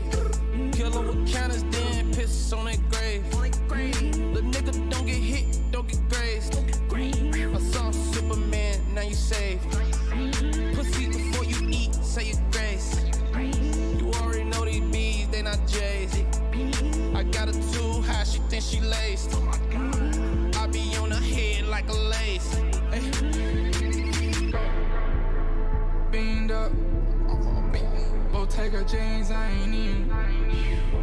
Bottega jeans, I ain't in. Bottega jeans, I ain't even wear 'em yet. Ain't walking in that bitch, they ain't pay me yet. She mad in the bed like you ain't slay me yet. Geeking, I'ma stake my DR bitch for Puerto Rican. 50 hoes flew in, we treat her Tuesday like the weekend. Suck me like you need me, I'ma bless you like a deacon. Tell a nigga die, ain't gon' lie, that shit ain't even. Catch her while she leaking, she gon' absorb all the semen. Worry about your streaming, all that reaching. I got some money on the way. Kill her with counters, then piss on that grave. Okay, Don't get hit, don't get grazed. I saw Superman, now you saved. Pussy before you eat, say your grace. You already know these bees, they not J's. I got her too high, she think she laced. I be on her head like a lace. I'm with my crew, wanna lose. They on my balls, Terry Crews. Them 100 bands, huh? They Crip Blue. I'm in a Humvee with 6 troops. What you wanna do? No fist too. Get your bitch a sip of the wrist juice. Hey, she melting all on my wrist too. Hey, but I'm an icy nigga, it's cool. I got some money on the way.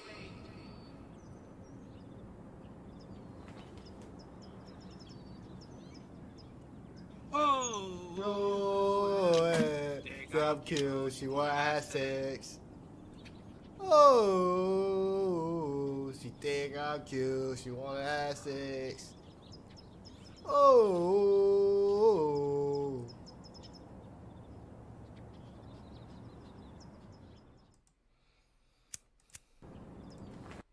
Alright, bruh. Y'all already know that was Cheeky from Lil Yachty, Say Your Grace, man. Recorded by Lyrical Lemonade, man.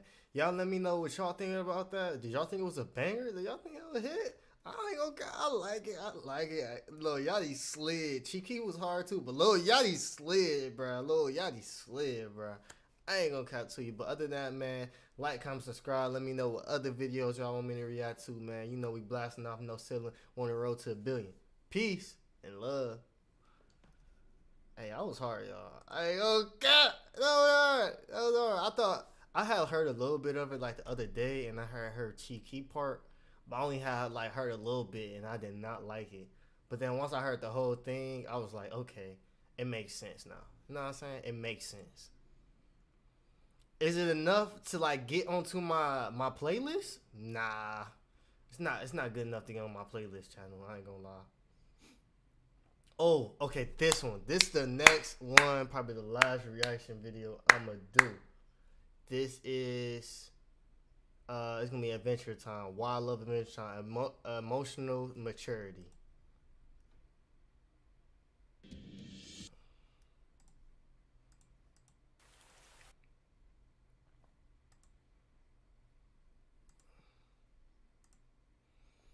What's good, YouTube? You know we blasting off no ceiling. We're on. No, I said that wrong. What's good, YouTube? Welcome back to the Galaxy, man. You know we finna react to this. Why I love Adventure Time, emotional maturity. I love Adventure Time. So like this is like gives. This made by Sage's Reign, of course, and this gives a more in depth. I'm guessing an in depth view of it. You feel me? His view of how it builds and molds emotional security. Emotional maturity, I mean. But other than that, man, we blasting off no ceiling on the road to 1 billion. Let's react.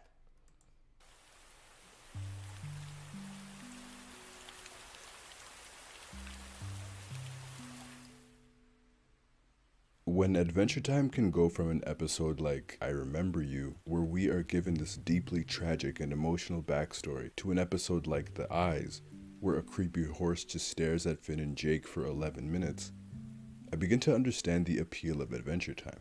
It balances so many ideas and blends so many genres. It goes from just plain fun to existential dread, from Detective BMO and BMO Noir to downright horror in No One Can Hear You. The amount of love and care that is given to every single episode and every single character, whether it's a character who shows up for one episode or one who grows throughout its 10 seasons, they are each given the same amount of attention, and that level of care shines throughout. Adventure Time has so many episodes and layers that can be dissected, so in order to focus this video, I want to look at how this series tackles the ideas of change, growth, and acceptance, mainly through the lens of Finn, as well as moments of Ice King, Marceline, and Princess Bubblegum. Adventure Time isn't Adventure Time without its protagonist, and that's where I'll begin. The maturity of this series is a very slow and gradual one, and it happens mainly through the lens of Finn the humans. Because Finn is so young and so naive, it works, as the show unravels all the nuances and complexities of life and the land of Ooo, just as he does.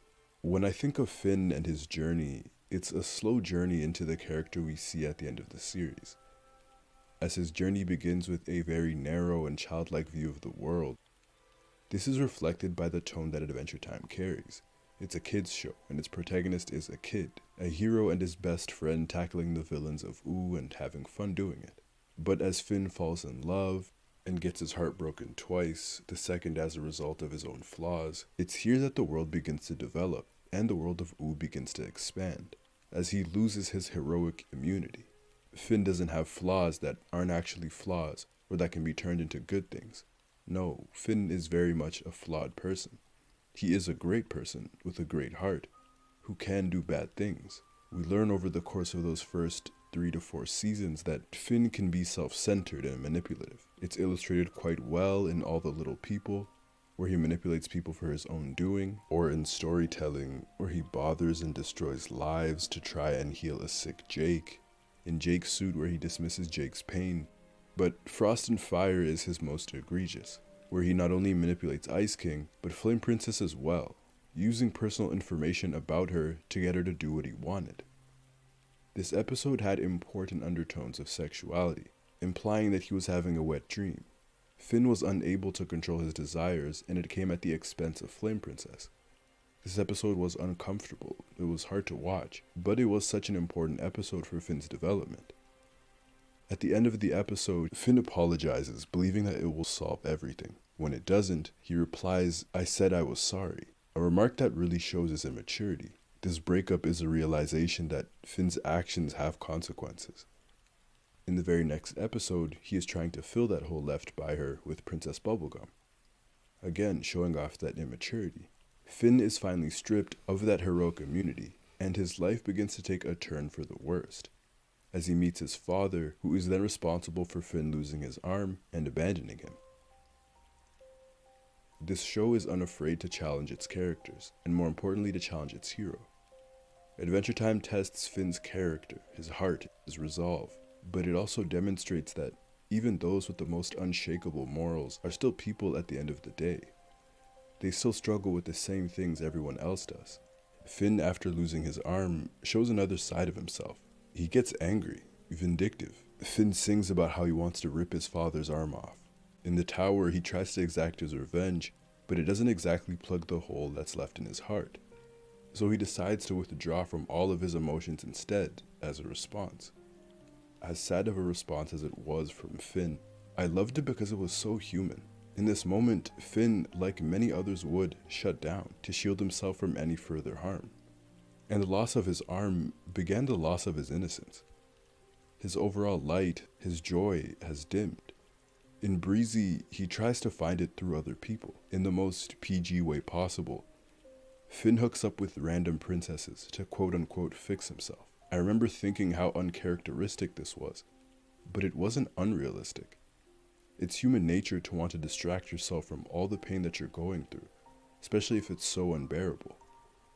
Finn has never felt this way before. He's a 16-year-old who's depressed and who's been through a traumatic experience. His life used to be rather simple.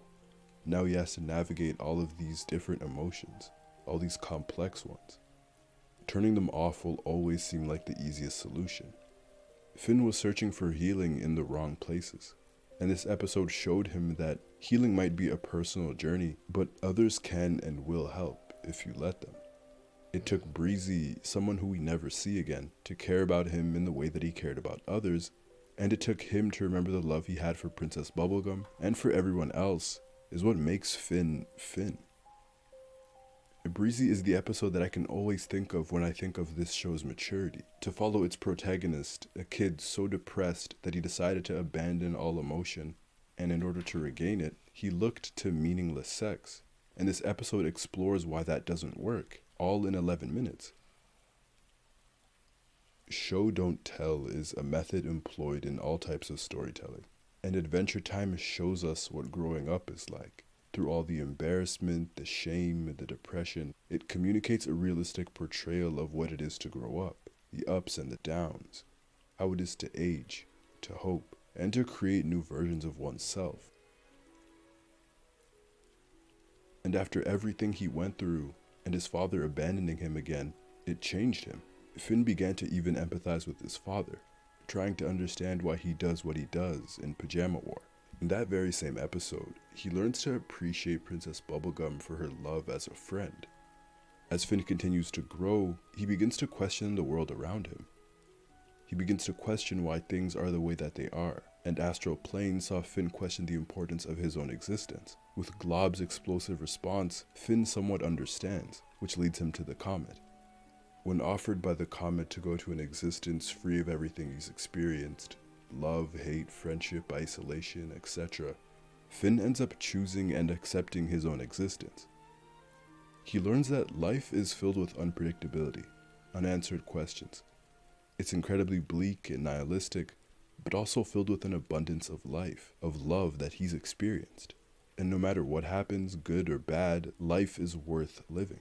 His life is worth living, through the heartbreak and the disappointment, and people are worth understanding. He even comes to the mature conclusion that Martin is someone who is unwilling to change, who is unwilling to face the bridges that he's burned, and so he runs away from every inconvenience. He has no bonds to love, to friendship, or to any of those things that the comet mentioned, which is why he's able to choose a world free of these things. Right. Finn has no choice but to accept Martin the way that he is. I said that the show is unafraid to challenge its own hero, and throughout Finn's development, the way he approaches conflict and how he deals with it has changed. Just as he began to develop an even greater empathy for the world around him, it also changed the way he operates as a hero. As he was knighted back in Breezy, he's become a more mature hero, veering away from simply mindless violence and moving more towards understanding and peace. I think 3 Buckets and The Wild Hunt were 2 episodes that illustrated this perfectly, and it conveyed some of the show's interesting look at morality. In 3 Buckets, we see the efforts that Finn is making to understand Fern, and his non-violence is a demonstration of that understanding. As Fern locks him up to steal his identity, instead of fighting, he looks for a solution, trying any way possible to talk Fern out of his decision. And when he does fight him, he tries to restrain him, and again talk to him, until he accidentally kills Fern. And the final scene of this episode is heartbreaking. In one single moment, you can see how devastating that moment was for Finn. Finn has come to value life. He spent half a season pondering existence, searching for the meaning of it all, for his will to live. He knew and fully understood that Fern was only trying to be who he was supposed to be his whole life, and now he took that away from Fern. And while yes, Fern did act quite maliciously, the show doesn't demonize him for it. In that final tussle with Fern, not only was he fighting for Fern's life, but Finn was trying so hard to not be abandoned again by someone that he grew to appreciate and to love. Finn in this episode kills someone that he used to be. Another version of himself that didn't change and grow, and it's traumatizing. Again, that look on his face is so heartbreaking. That guilt, it stays with him. It stays with him in the Wild Hunt. It's an event that he will probably never forget. I think a younger Finn would have killed off Fern without even taking the time to try and understand him. And without feeling for him. That scene doesn't happen if Finn doesn't grow. Finn has been through so much, and still emerges out of all of these hardships as an even greater hero than he was at the beginning of his story. Simon Petrikov is also someone who gains a great deal of acceptance, not because he won't. And that's where I'm gonna stop this video at it, giving the view of Finn, and then I'll do the next one on on Ice King, and then it looked like it's Marceline and Princess Bubblegum. It looks like it doesn't go into depth with Jake, sadly, because Jake is like one of my favorite characters. Other than that, man, you just seen the maturity of Finn and how him appreciating life more leads him to seeing life from a totally different aspect. Like, comment, subscribe. Let me know if you're ready for part 2 of this when we see Ice King's growth. And we're going to do a Jake one as well. And I think I'm going to do like an in-depth videos like this of like character development within all characters, not just like Adventure Time. So this will be in the playlist of his own, learning from the character development of shows and not just people.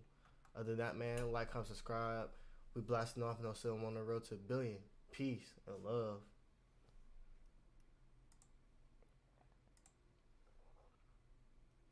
Alright, stream, man, I'm getting off. I mean, nobody's in here except me. But otherwise, man, peace, y'all. Appreciate y'all.